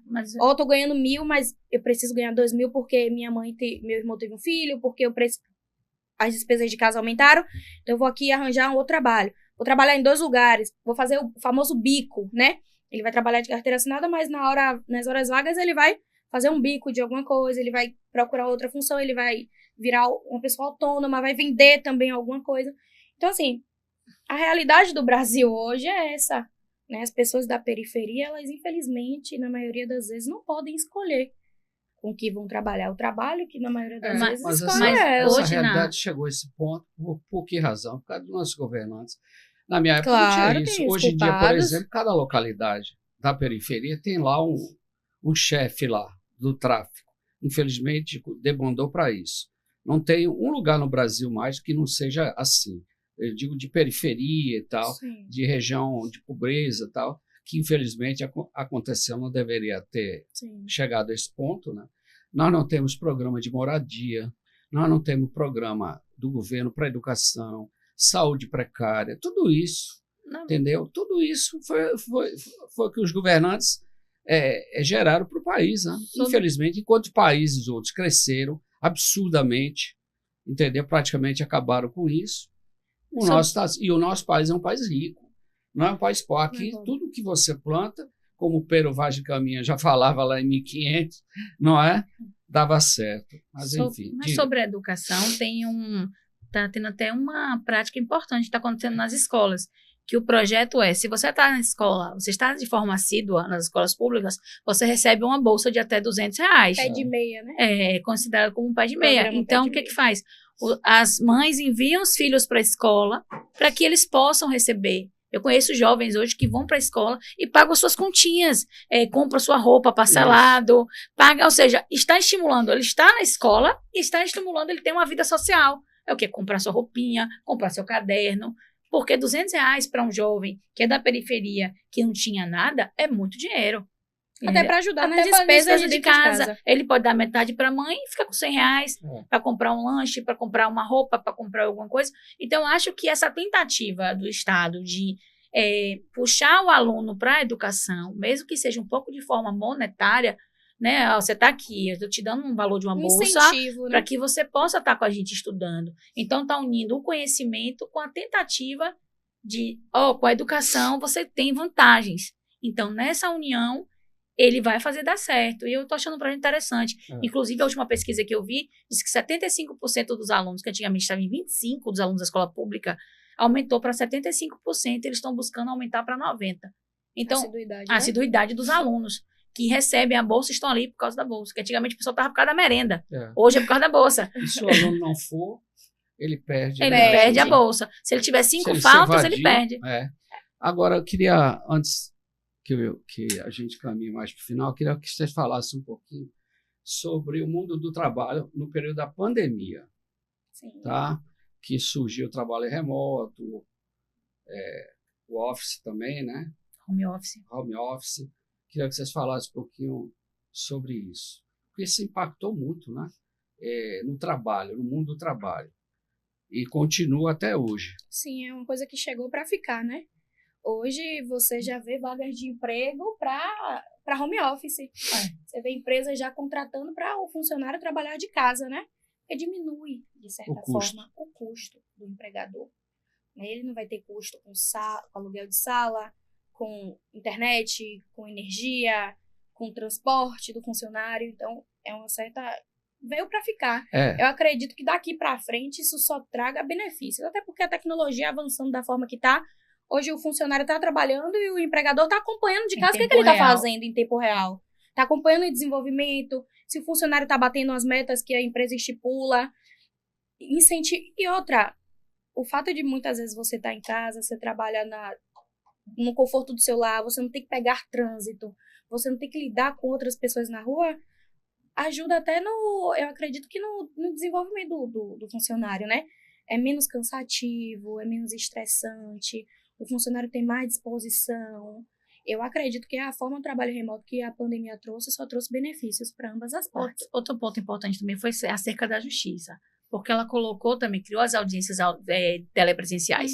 Particularmente, eu achei fantástico, porque às vezes o Fórum do Imbuí, a Justiça do Trabalho, ele ficava muito abarrotado, engarrafamento, acidentes às vezes, né, porque tá vindo correndo, porque tem audiência, atrasos na pauta, às vezes atritos, né, que às vezes as partes se encontravam, ficavam nervosas e tinha algum conflito. Então, isso aí, nesse lado sobre a questão da organização das audiências, eu acho que a Justiça, no geral, todas as esferas, elas foram rápidas e práticas nesse quesito. E não tiraram. Porque, particularmente, eu não quero que tire, porque eu acho que... É muito cômodo. Às vezes, ele tem 4, 5 audiências, não precisa estar correndo. É só ligar o link e fazer a audiência sem... E advogado sempre tem que chegar meia hora antes. Exato. E às vezes o seu relógio já atrasado, né? Ele atrasa o relógio. Já está atrasadinho, porque tem que estar organizando o horário. O trabalho de home office é realizado na casa da pessoa, né? Sim. O trabalho remoto você pode fazer em qualquer lugar. Sim. Não necessariamente sua casa. É a pequena distinção, né? Agora, tem muita gente, eu conheço, né? Prefiro não dar minha opinião. Aliás, vou dar. Eu gosto de trabalhar presencialmente. Eu sou da antiga ainda, não me acostumei com isso, não. Mas tudo bem, respeito todo mundo. Eu conheço um cara, por exemplo, que ele tem uma empresa aqui em Salvador, ele tem um sócio que fica aqui, ele fica nos Estados Unidos. Ele mora lá. E são sócios. E ainda tem um outro casal que eu entrevistei aqui, que militam na área eleitoral. O casal mora no Canadá. Eles vieram aqui, estavam aqui, deu entrevista para a gente. E eles moram no Canadá e realizam tudo remotamente. Perfeito. Agora, tem muita gente que... tem o ditado que diz assim, ó, quem não é visto não é notado ou lembrado. Então, tem gente que não gosta de trabalhar em casa porque fica temeroso ou temerosa de eventualmente ser desligado da empresa. Se torna só um número. E tem um outro argumento também que diz assim, quando você não está na empresa, você sente falta daquele contato físico com o colega, ali conversando. Né? Exatamente. A interação. Aí, de repente, vocês dois que são sócios, por exemplo, você fica em casa trabalhando, ela fica aqui. Aí fala, podia estar lá, né? E você ela podia estar aqui e tal. E ainda tem essa questão, né? Tem muita gente, sobretudo, quando a mulher engravida, e que ela tem licença maternidade, tem muita mulher que quer abreviar o retorno, porque como o mundo é muito dinâmico, de repente ela é um pouco que esquecida, ela própria se acha, não só a mulher, mas o homem também. Então eu acho que tem essas coisas boas, né? E tem gente que ainda não processou adequadamente, né? Porque o dono da organização, da empresa, sei lá, a cabeça das pessoas é muito indecifrável, né? Então, a pessoa pode até querer substituir, sei lá, são motivos muitos. Na verdade, independente da forma de trabalho, se você estiver trazendo rendimento para a empresa, você não vai ser esquecido. Você vai ser um número, mas vai ser um número que está gerando muito mais números. Então, pouco me importa onde você está trabalhando, como você está trabalhando. O importante é que você está me fazendo lucrar e que você está cumprindo o que eu estabeleci para você cumprir. Entendeu? Muita gente pensa assim. E eu acho que é o viés mais importante. Eu acho que na questão do trabalho remoto, eu achei que foi, assim, para o trabalhador foi favorável, porque pegar um ônibus de manhã, ter que acordar muito cedo. Mas ele perdeu uma coisa, sabe o que foi? Hora extra. Hora extra. Ele perdeu. Perdeu. Não tem hora extra no trabalho remoto. Não tem hora extra. Mas às vezes, assim, você pode muito bem estar fazendo um arroz e um feijão na cozinha e tá trabalhando. Aí você para no seu almocinho, o seu almocinho tá pronto. Você, às vezes, eu vou lavar uma roupa, você bota uma roupa na máquina, volta para casa, você tá trabalhando. Ah, passei mal para ir no hospital, vou ficar internado. Beleza, não é culpa da empresa, você não precisa nem saber. Posso ficar trabalhando, porque você tá com um computadorzinho ali, sabe? Não é pra fazer isso, não. Mas, tipo assim, se você quiser é o que você quiser. Dá o seu cochilinho de tarde. Se você não bater ponto, se você precisar apenas cumprir as metas. Eu sou favorável a uma coisa que o japonês faz isso desde sempre, sabe? Que é produtividade. Produzir. Você é produtivo? Exatamente. Ótimo. Se não é, pesa nisso. Agora, que é o que falta ao Brasil. O Brasil é um país improdutivo. O Brasil tem uma produtividade muito baixa. Isso é medido, tranquilamente. Sim. Que eu acho que isso faz o país, economicamente, ficar patinando todo ano aí. Diga. Sim. Eu estava falando. Bom. É isso. Então, sobre essa questão, eu acho que o home office ele veio mesmo para ficar, que ele veio para... eu acho favorável para as empresas e favorável para o empregado também. Eu acho tanto para a empresa, que a empresa tem um gasto de ponto fixo, luz... tantos outros fatores que a empresa economiza. Agora, aquele negócio, análise de produção, como a doutora Rebeca falou. Se ele está produzindo, ele vai continuar ali, para a empresa é favorável deixar ele ali produzindo. Agora, se ele não está produzindo, está bagunçando, não está cumprindo o que determina pela empresa, infelizmente, ele vai ser apenas um número e vai ser descartado. Ele volta, né, para o presencial, né, porque existe isso. As pessoas, a empresa tem esse regime, né, que é o presencial e home office, o híbrido. Se o funcionário ele foi para o regime, para o home office, continuou produzindo, mantenho ele lá. Agora, se é um bom funcionário, eu conheço ele já trabalhou presencial, ele rendia muito e agora ele está no home office e não está rendendo, trago ele de volta, vou investigar o que está acontecendo. Será que é porque ele está numa zona de conforto, para ele tá legal em casa, ele não está levando o trabalho tão a sério como deveria? Vou trazer ele para o presencial e eu coloco ele duas vezes por semana presencial, 3 vezes por semana no home office. Então, a empresa faz esse rodízio, né? De forma híbrida. Eu sou um pouco, conforme eu falei, eu gosto do trabalho presencial. Sim. Apesar de tudo isso, ainda tem outro aspecto que pode ser ruim para a pessoa. A pessoa ficar permanentemente em casa, ela perde contato com o mundo do trabalho, não só com o colega, mas de outras pessoas.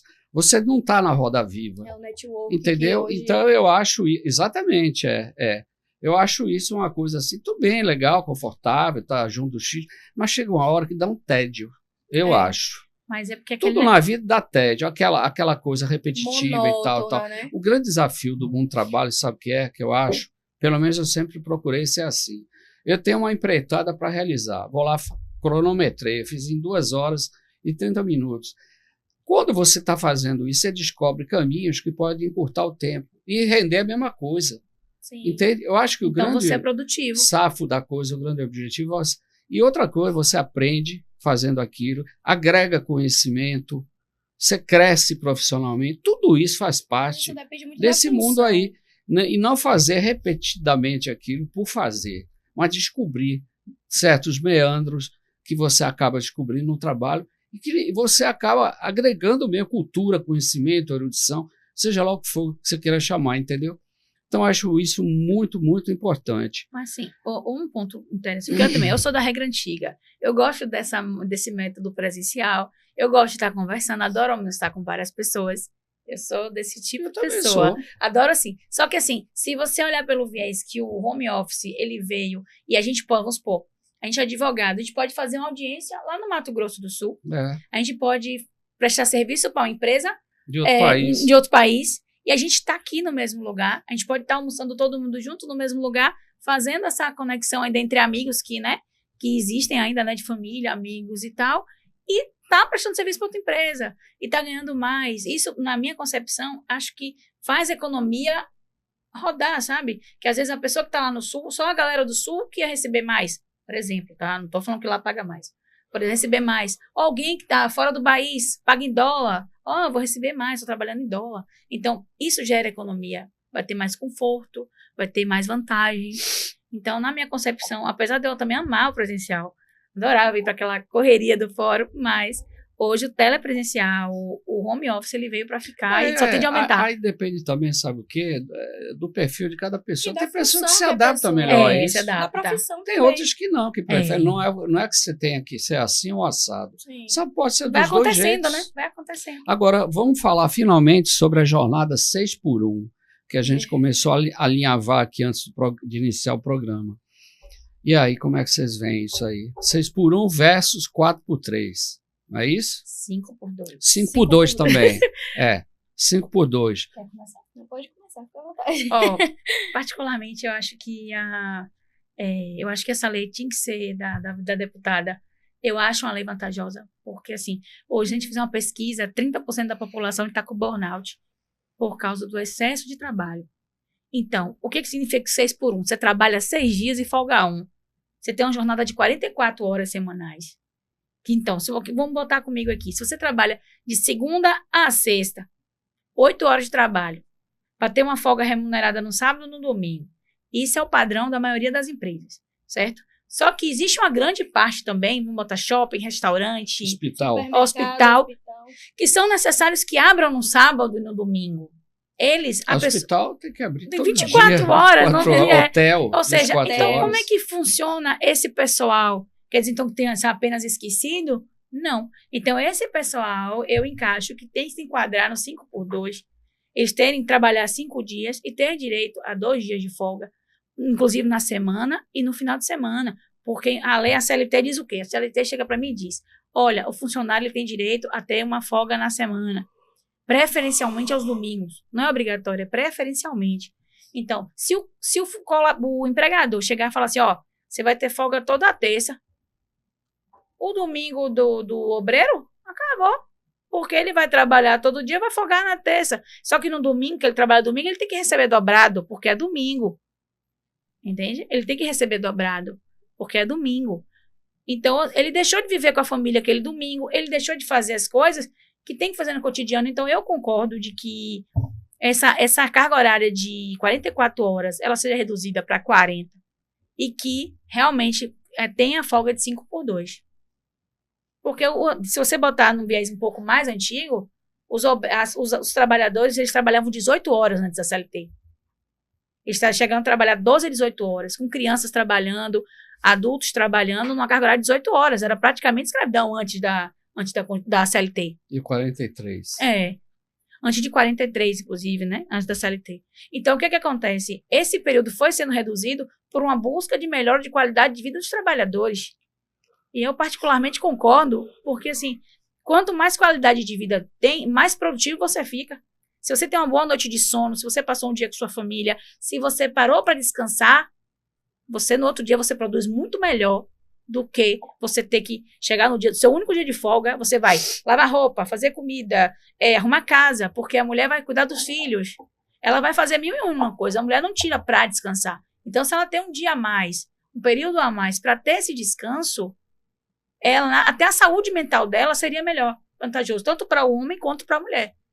Mas a mulher tem a carga dupla, né, quando ela é mãe. Você fala especificamente nessas atividades que citamos aqui. Shopping, hospital. Shopping, hospital, supermercado, que são locais que a gente tem que estar aberto o tempo todo. Eles não podem fechar. Farmácias, exato, né? Serviços essenciais. Agora, tem comércio que fecha, né? Eles colocam os trabalhadores de segunda a sexta, o sábado é remunerado porque você pagou no dia de semana, porque o horário da carga horária de semana é 7,20. Aí você entra às 8 e sai às 18. Tá. Nos Estados Unidos é 6x1. Até porque lá se paga por hora. Aí... O povo ganha por hora, né? Não é por dia assim e tal. Tem um determinado valor e tudo mais. O salário mínimo lá deve estar em torno de $1.200, $1.300, alguma coisa assim. Que é um valor expressivo. E o custo de vida lá é praticamente igual daqui. Agora, e a questão do 4x3 que está sendo proposto aí? O que é que você acha disso? Olha, a 4x3, eu acho que o Brasil, infelizmente, ainda não está preparado para essa proposta. Eu acho que ela tem que começar devagar. Ela começa com a 5x2, dando certo a 5x2, a gente vê a 4x3. Porque tem que ser devagar. Eu acho que vai ser para o empregador um pouco pesado de abaixar para 4x3. Entende? Porque ele vai ter que investir muito Vai ter que contratar mais. Vai ter que contratar mais. Aí o governo entra, né? Aí ele vai ter que fazer o quê? Vai ter que empregar mais. Ele não vai perder. O governo vai aumentar imposto. Reforma tributária. Ele vai ter que fazer o quê? Vai ter que contratar mais. Automaticamente ele não vai assumir esse risco sozinho. Ele vai aumentar o valor do produto e a gente vai ter que pagar mais. Pode gerar inflação, inclusive. Entende? Então, na minha concepção, a gente tinha que ser devagar. 5x2 deu certo, vamos começar a estudar a 4x3. Agora, um modelo que é também para determinadas ocupações, que eu acho que é super importante, e acho que deu certo, é 12x36. 12x36. É muito bom. Você dá chance. De vigilantes, né, porteiros. Você dá segurança, você dá chance para o cara ter um outro emprego. Exatamente. Principalmente quem tem alguma habilidade, quem sabe consertar coisa e tal. É um caso específico nosso aqui, que é o Reinaldo. Ele trabalha, mas ele é um cara exímio em computador, ele conserta tudo que é tipo de coisa. Então, ele tem uma renda muito boa adicional. Sim. Entende? Então, eu acho que é uma sensação boa, né? Ser trabalhador, você não vai morrer, porque trabalhando 12 vezes, vai folgar 36, pô. Entendeu? Quando você visitar Salvador, hospede-se no America Towers Hotel, situado no coração financeiro da cidade, a 300 metros do maior shopping center do Brasil, o Salvador Shopping, a 3 quilômetros da praia e 18 quilômetros do aeroporto. Fazendo a sua reserva pelo site do hotel, você utilize o nosso cupom e obtenha 11% de desconto. Nesse quesito, eu acho que respeita até o trabalhador. Porque se ele tem tempo de descansar, de resolver o que ele tiver que resolver, a empresa não tem prejuízo com isso. Não, eu acho, do ponto de vista assim, do bem-estar do trabalhador, muito bom. Muito bom. É o que você falou, vai descansar mais. Ele vai descansar mais. E outra, resolver problemas. Uma pessoa que trabalha na escala 6x1, ela não pode tirar um dia para resolver um problema no banco. Não pode. Domingo, sábado, não tem condição. E querendo ou não, o empregador não quer saber. Ele quer perder o que? Eu marquei com você 8 horas, tem que estar aqui. E o cara que trabalha no 12x36 noturno, ele ainda tem o adicional. Adicional noturno, dependendo do horário. Exatamente. Então, é vantajoso. Eu acho que a PEC da deputada federal, da Erika Hilton, eu acho que nesse quesito, ela está sendo vai ser favorável ao trabalhador e, de certa forma, apesar do empregador não estar aceitando muito bem, que eu estava vendo algumas notícias, eu vi que os empregadores estão com certa crítica com mas toda mudança a questão, causa reboliço, né? Toda mudança causa. Mas eu acho assim que vai ser favorável devido à saúde mental. E por que não? Quando o funcionário ele fica doente, não é a empresa que vai arcar com esse custo. Quem vai arcar com o custo é o Estado, porque ele vai aposentar pelo B91, vai pegar o INSS. Então, de certa forma, a empresa vai pagar a indenização para o funcionário devido ao acidente de ter reconhecido esse direito, caso seja reconhecido por acidente de trabalho, mas quem vai estar é o Estado. Hoje, burnout é reconhecido pela OMS para reconhecimento por acidente de trabalho. Então, ou seja, a gente hoje está tendo uma certa via de mão dupla. É a tentativa de que nós tenhamos menos pessoas doentes por causa do trabalho e se sinta com a melhor qualidade de vida. Então, a tentativa vamos reduzir a carga horária desse trabalhador para ver se ele consegue ter uma melhor qualidade de vida e ter uma resposta melhor na empresa. Produzir mais. E outra, fora que para o empregador tem um custo muito grande disso. Porque o empregador tem que demitir, às vezes passa raiva com um funcionário, ele tem que demitir, tem custo com demissão, com contratação, com curso, treinamento, tudo ele tem que fazer isso, numa escala rápida quando ele resolve demitir uma pessoa. E isso também é um custo, um prejuízo para a empresa. É meio que uma via de mão dupla. É quando vamos ver se esse é custo-benefício. Tudo bem, a escala 5x2 eu vou ter que realocar minha equipe, eu vou ter que fazer alguma coisa aqui para dar certo. Tá? Eu estava até conversando com um amigo meu que é empresário, ele está falando, Jéssica, eu não concordo porque o Estado tem que entrar no meio para poder diminuir imposto.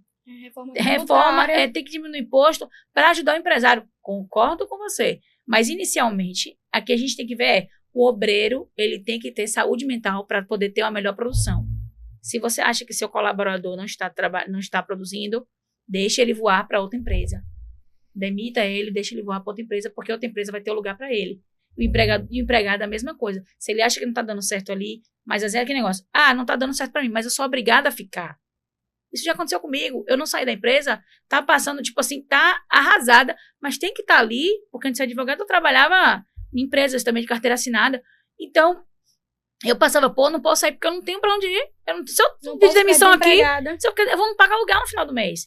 Então, se você ter pelo menos uma folga para ter uma qualidade de vida, eu acredito que isso seja uma então, fórmula. Então, você é favorável 5x2. 5x2. Sou favorável 5x2. Agora, e tem uma outra questão que eu acho que deve ser discutido aqui, que é o seguinte. O trabalhador no Brasil, de um modo geral, depois dos 40 anos, já é considerado meio que velho, né? É verdade, isso é uma realidade. Meu Deus, tô chegando a velhice. Quer dizer, a pessoa, vocês são balzaquianas, né? Eu tenho 37. É balzaquiana. E não é coroa, é balzaquiana. E eu tenho só 25. Não é nem balzaquiana ainda. Entendeu? A realidade é essa, uma pessoa de 45, 50 anos dificilmente arruma um emprego, porque mesmo que ela seja muito boa funcionária, o mercado não escolhe. O mercado ele meio que expele é meio cruel a pessoa, nesse sentido. Expurga. Então, ainda tem essa questão, esse conceito errado, né? Uhum. Você está no auge do seu conhecimento, né? Da sua... discriminação digamos assim, etária, né? sabedoria até, em certos casos. Então, você tem muito a dar ainda. Sim. Né? Você tem alguns países, por exemplo, que empregam pessoas de mais de 50, 60 anos. Entendeu? Porque são pessoas que não vão criar problema, estão trabalhando, não vão questionar nada. São maduros. São pessoas passivas, exatamente, maduras, pé no chão. Entendeu? É um excelente funcionário esse. Por que não contratar? Aí ficar contratando pessoas jovens que acham que podem ficar, sei lá, mudando toda hora de emprego e tal, e que, beleza. O que eu digo hoje é o seguinte, conflito de gerações, né? Os jovens de hoje acham que nunca vão ficar velhos, que a juventude é eterna, e não se preocupam com o futuro. É verdade. Mas, na verdade... Antigamente não era assim. Quando é que você é bem jovenzinha, você é mais ainda. Antigamente, os meninos e meninas, quando tinham lá, já entrava na... adolescência. Um pouquinho mais da puberdade, pré-adolescência. Eu quero ser tal coisa, tá? Já definiu o que queriam. Hoje em dia você tem pessoa de 30 anos que não sabe o que é da vida. Sim, verdade. Não sabe o que é que vai fazer, não tem entendeu? Uma profissão definida. Então, precisam até de orientação profissional. Vão a uma empresa para ver se descobre o que é que efetivamente...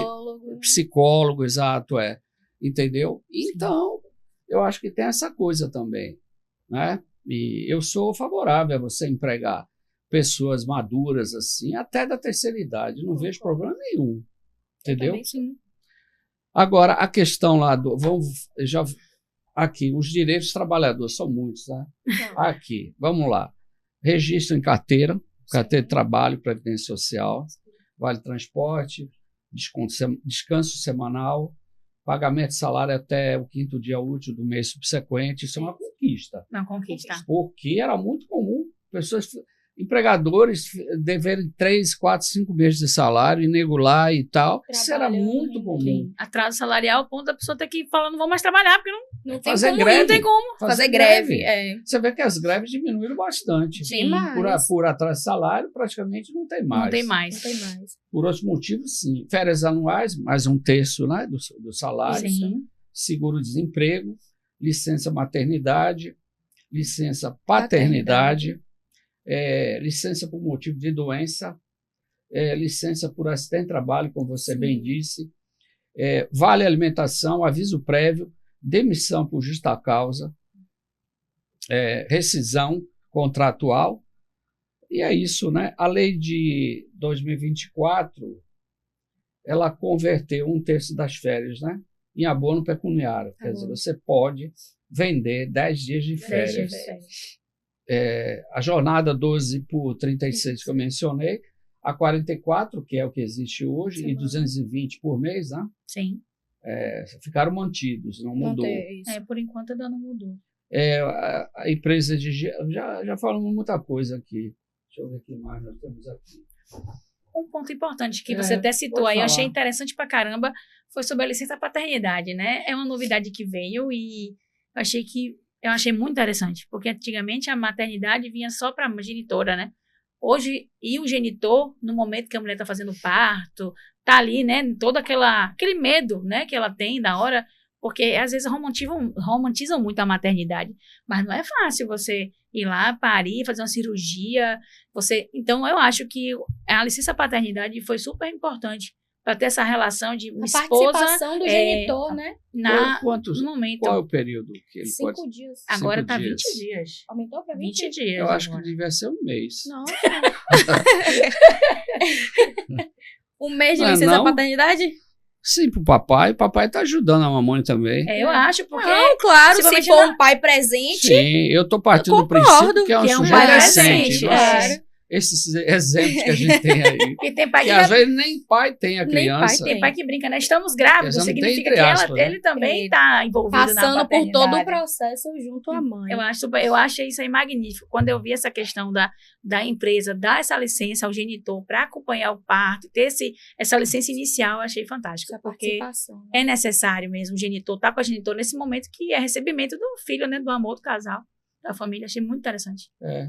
Importantíssimo. Aqui, eu ia falar aqui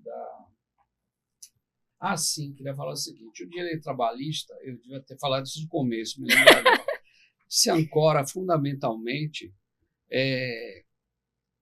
na CLT de Getúlio Vargas, em 1943, 1º de maio, sim. E fundamentalmente também, eu acho que a importância é idêntica, à Constituição de 88, recorre a esses 2 instrumentos, né?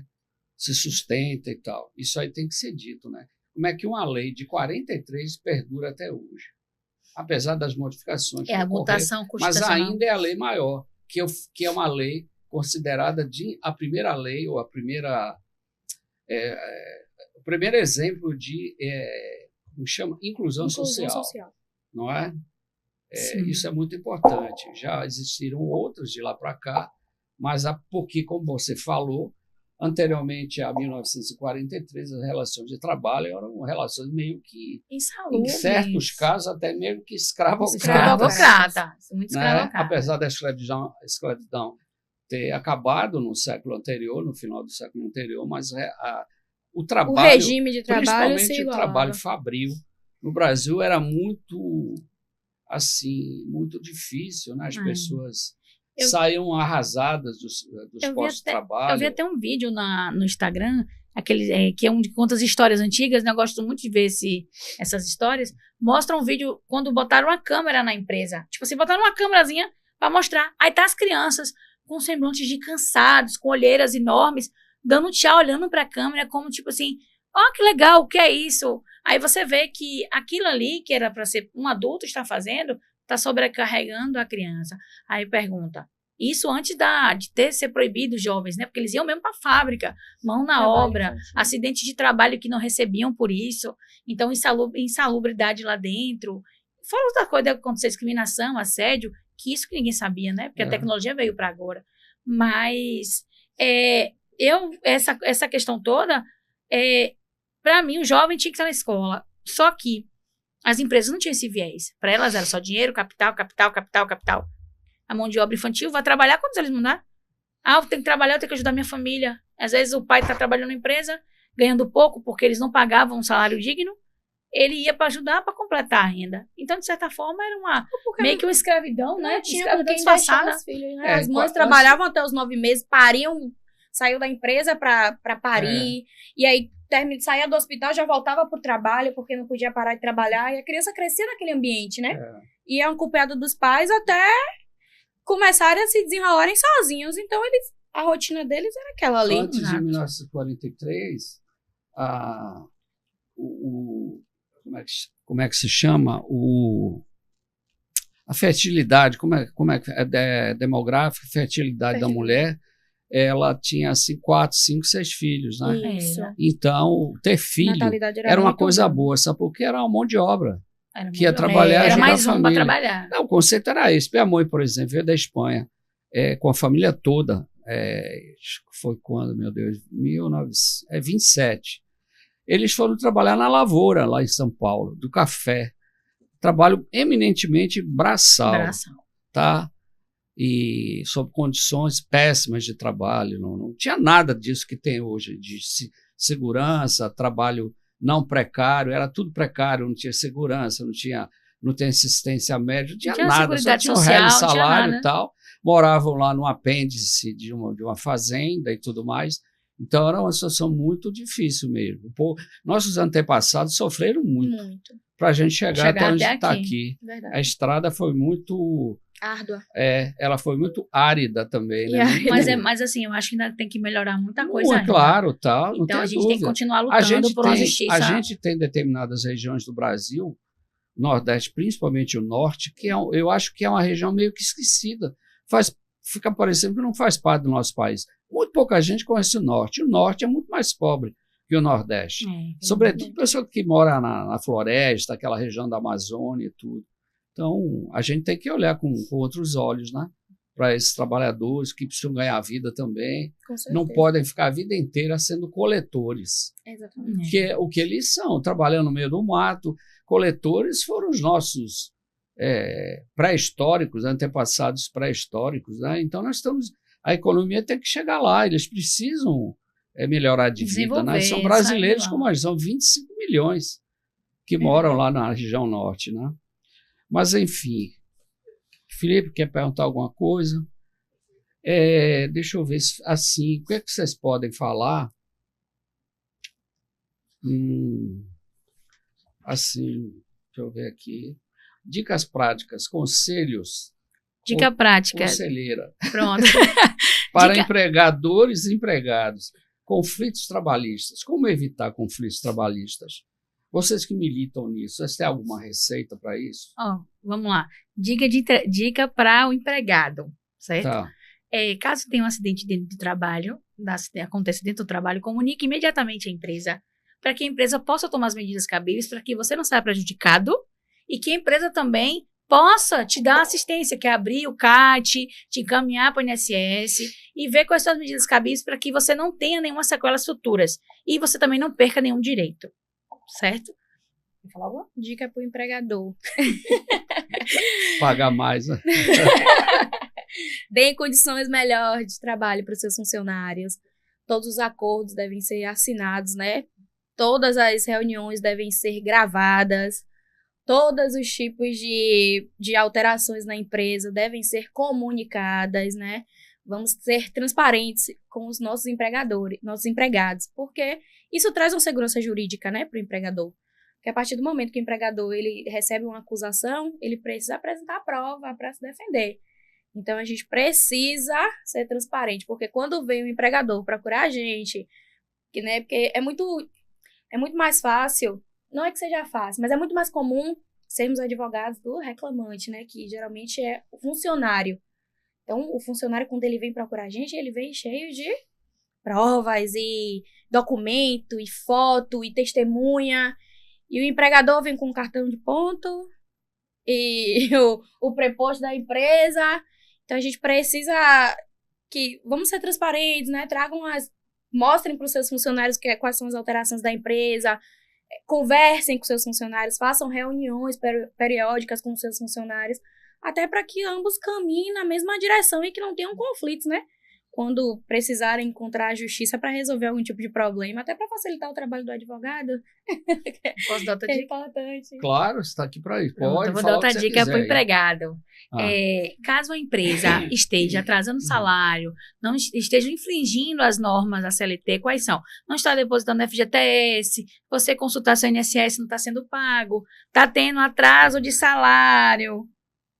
Peraí, ui. Acontece. O celular resolveu despertar aqui. Faz parte. Reinicia ou continua de onde estou? Continua. Pronto. Se o empregador deixar de pagar férias, 13º, atrasar, na verdade, ou enrolar para não pagar, tipo assim, vou pagar posteriormente, vou pagar parcelado, te demitiu, fez a rescisão, pediu pagamento parcelado, entre em contato com um advogado de sua confiança e não deixe que os seus direitos sejam violados, tá? Certo. Importante. Bom, quero falar mais duas coisinhas. Primeira, a velha máxima, que vocês evidentemente sabem disso, de que na Justiça do Trabalho, só quem tem razão é o empregado. A Justiça nunca favorece o empregador. Vocês sabem disso, né? Que se fala aí e tal. Sim. Qual a opinião de vocês sobre isso? Sendo bem sincera, já foi assim. Não é mais. Eu não acredito que não é mais. Depois da reforma agora, já tá aqui meio que uma balança de valores. Tanto hoje o empregado é visto, como o trabalhador também é visto. Tá. Aí a gente o trabalhador tem que ter provas, então tem que ter uma contabilidade organizada, porque se ele não tiver um setor de RH, uma contabilidade organizada, ele não vai ter controle da sua empresa, automaticamente ele não tem controle do funcionário. Se ele está fazendo uma boa gestão, seguindo todas as normas, ele consegue se defender de maneira tranquila. Se o empregado soube que teve alguma violação do seu direito e ele entender que conseguir juntar provas também, ele também ganha. Eu acho que tá muito equilibrado hoje. Tá muito equilibrado. A gente vê isso na prática, né? Quando vamos a audiências, quando a gente recebe um cliente, que a gente vê a contestação da outra parte, e depois da decisão do juiz, que a gente muitas vezes é surpreendida, né? Agora, por exemplo, né, quando o trabalhador ele ingressa em juízo contra a empresa, vamos dizer, a empresa perdeu, o juiz deu ganho de causa ao empregador. Beleza, penaliza com o quê? Ele vai ter que pagar tudo aquilo que ele deve, aquilo que a justiça determinou. Exatamente. Quando o empregado inventa uma história escabrosa, porque isso você sabe que o ser humano, sobretudo os que são mais espertos, entre aspas, que acham que todo mundo é bobo, e que vai lá, aí ele perde. Tudo que ele falou não teve justificativa nenhuma, não teve causa. Qual é a penalidade contra ele? Nenhuma, né? Depende. Porque ele, inclusive o advogado que o defendeu, assim, como é que ele vai arcar com aquilo? A Justiça do Trabalho hoje ela é muito transparente nesse quesito. Ela consegue analisar, e o juiz, assim, o juiz fala mesmo. O juiz do trabalho, o juiz fala mesmo. Ele não tem Sim, mas ele é penalizado? Ele é penalizado. Depende. Se o juiz vê que foi má fé, sim, ele é multado por litigância de má fé. Tá. Caso o juiz não entenda que foi má fé, ele apenas tentou dizer, mas não teve provas o suficiente que robustaram toda a situação, o juiz apenas julga improcedente. Agora, se ele não tiver gratuidade de justiça, ele tem que pagar o advogado, os custos processuais. Agora, se ele ter a gratuidade de justiça, ele fica isento por 5 anos. Porque tem a defensoria, né? Tem a defensoria. Mas também aquele negócio. Ele tem que provar tudo o que ele está dizendo. Não tenho como provar. Pô, você não tem uma testemunha? Você não tem... não gravou nada? Tem uma mensagem. Não tem uma mensagem, não tem nada áudio, que possa né? provar. Então, a primeira pergunta que se faz é: o que a gente tem de provas para trabalhar? O que a gente pode fazer para te defender? A gente está aqui para defender o empregador e o empregado, mas da maneira justa. O advogado ele tem que estar na maneira justa. Não é, vou levar vantagem para ganhar dinheiro. Isso não é advocacia. A gente tá advocacia é para falar a verdade. Buscar a justiça da melhor forma. Se o empregado não tem direito, a gente fala, nesse quesito aqui, você não tem direito. Você tem direito nesse quesito. O empregador é a mesma coisa. Você está errado nisso aqui. Então, esse ponto aqui você errou. Vamos entrar em contato com o empregado para poder resolver? Fazer um acordo, né? Que hoje a gente busca muita conciliação. A gente busca conciliação. Antes de ter um conflito maior no judiciário. Um mau acordo sempre é melhor do que você ficar um processo que não se desfecha nunca, né? Que assim, a empresa hoje pode estar bem, mas infelizmente o mercado hoje é muito relativo. Ele pode chegar amanhã, deu livre guarde, falir.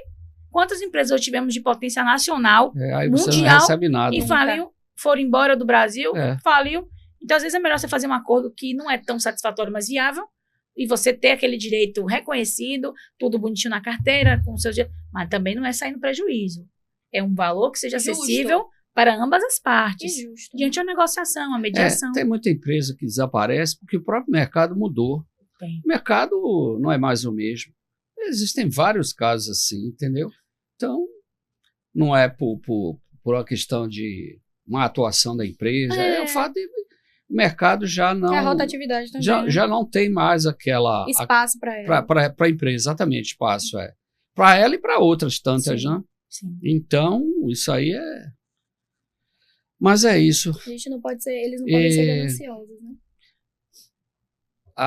Que eu pergunto para todo mundo que vem aqui, o que eu não perguntei para vocês, que vocês gostariam de falar? Acho que o nosso bate-papo foi muito... Descontraído. Foi muito descontraído, A gente falou sobre tudo. Sendo foi bem bastante sincera, para nossa primeira experiência, eu achei muito maravilhosa. Mas é bom que seja assim. A gente está falando de coisa séria, Sim, de uma maneira bem leve, soft, que é bem macia, né? Sim. Como se fosse um bate-papo, como se estivesse conversando, mas bem a ideia é bacana. essa mesmo, não tem que ficar toda engessada. Robotizada e engessada. Mas o que é que você queria falar? Diga aí, que faltou aí a gente abordar, que você acha importante aí. Não, pra gente eu acho que abordou tudo que eu trouxe de ideia aqui, a gente foi abordando de acordo ao tema. Certo. Agora, só o que eu acho, assim, que a questão mesmo é que o trabalhador, ele saiba do período dele, isso é uma coisa que quase muito trabalhador não sabe, porque quando ele entra na empresa, a empresa tem um prazo de 48 horas para assinar a sua carteira e te devolver a carteira. O pessoal tem, infelizmente, o rendimento igual é 5 dias. Não, meu amor, é 48 horas.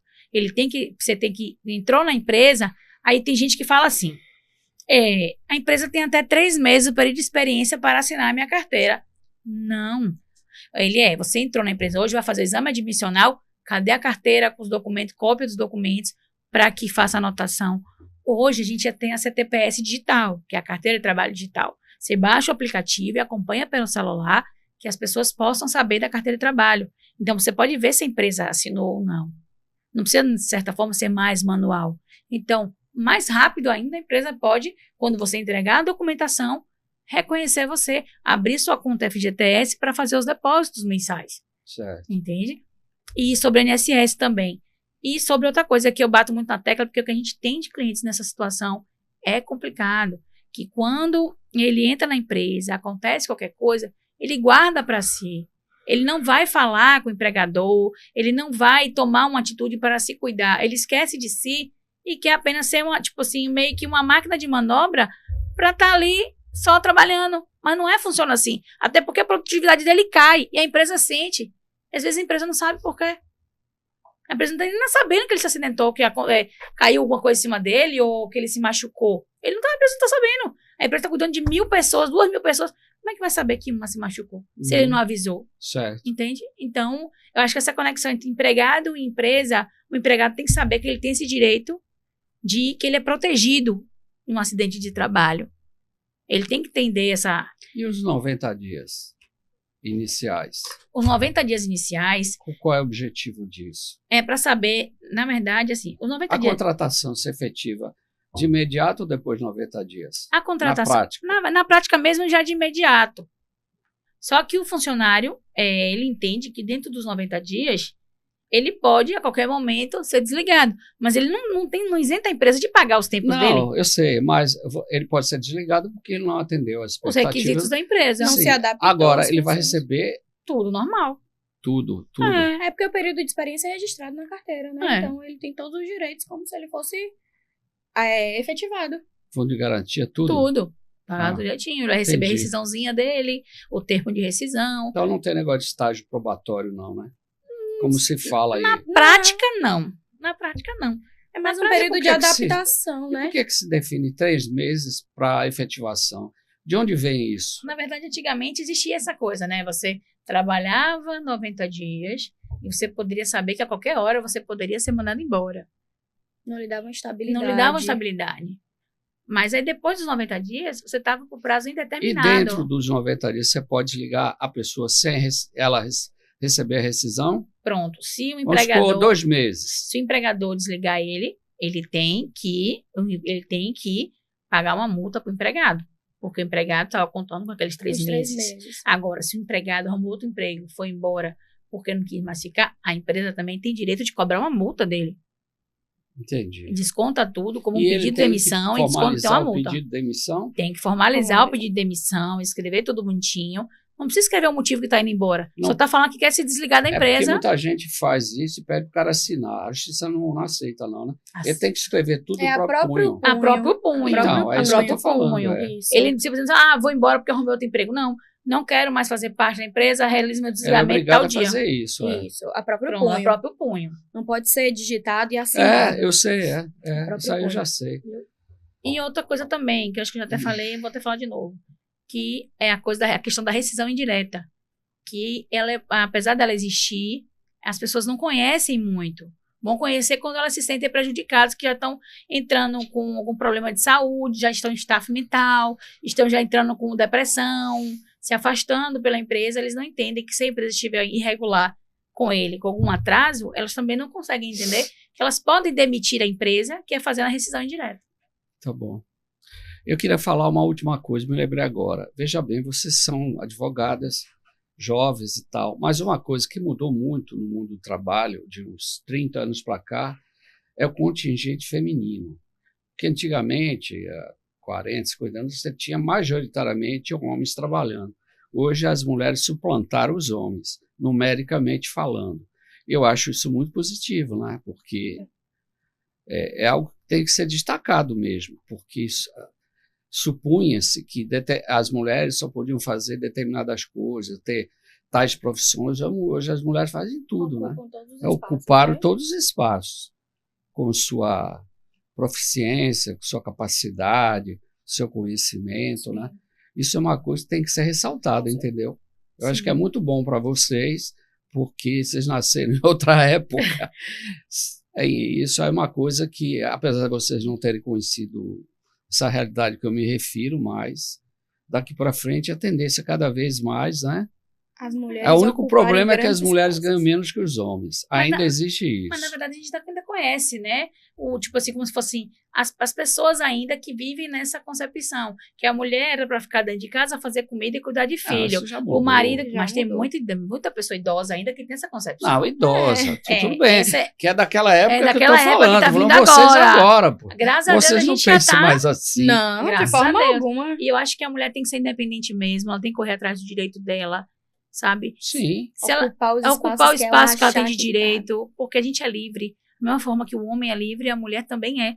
E ela tem que fazer o que ela achar dentro, assim, sem ferir ninguém, sem magoar ninguém e sem prejudicar ninguém. Porque todo mundo tem seu espaço no mercado. Basta você colocar para fora o que você Tem de melhor. tem de melhor. É. Com certeza, externalizar. Se tem competência de estar ali, por que não estar? Isso Sim. não é sobre só homem e mulher, né? Todas as pessoas. Tá bom, minhas queridas. Muito obrigado, viu? Eu que que Eu agradeço. espero que vocês tenham gostado do papo. Pra falar a verdade, gostei pra caramba. Foi muito bom, foi muito proveitoso. É uma troca de conhecimento muito boa. Gostei bastante. Tá bom. Obrigado, Nada, viu? Obrigada a você. vocês. Até a Até a próxima. Até a próxima. E para vocês que estiveram até agora conosco, espero que tenham gostado e até a próxima edição do nosso programa. Tchau.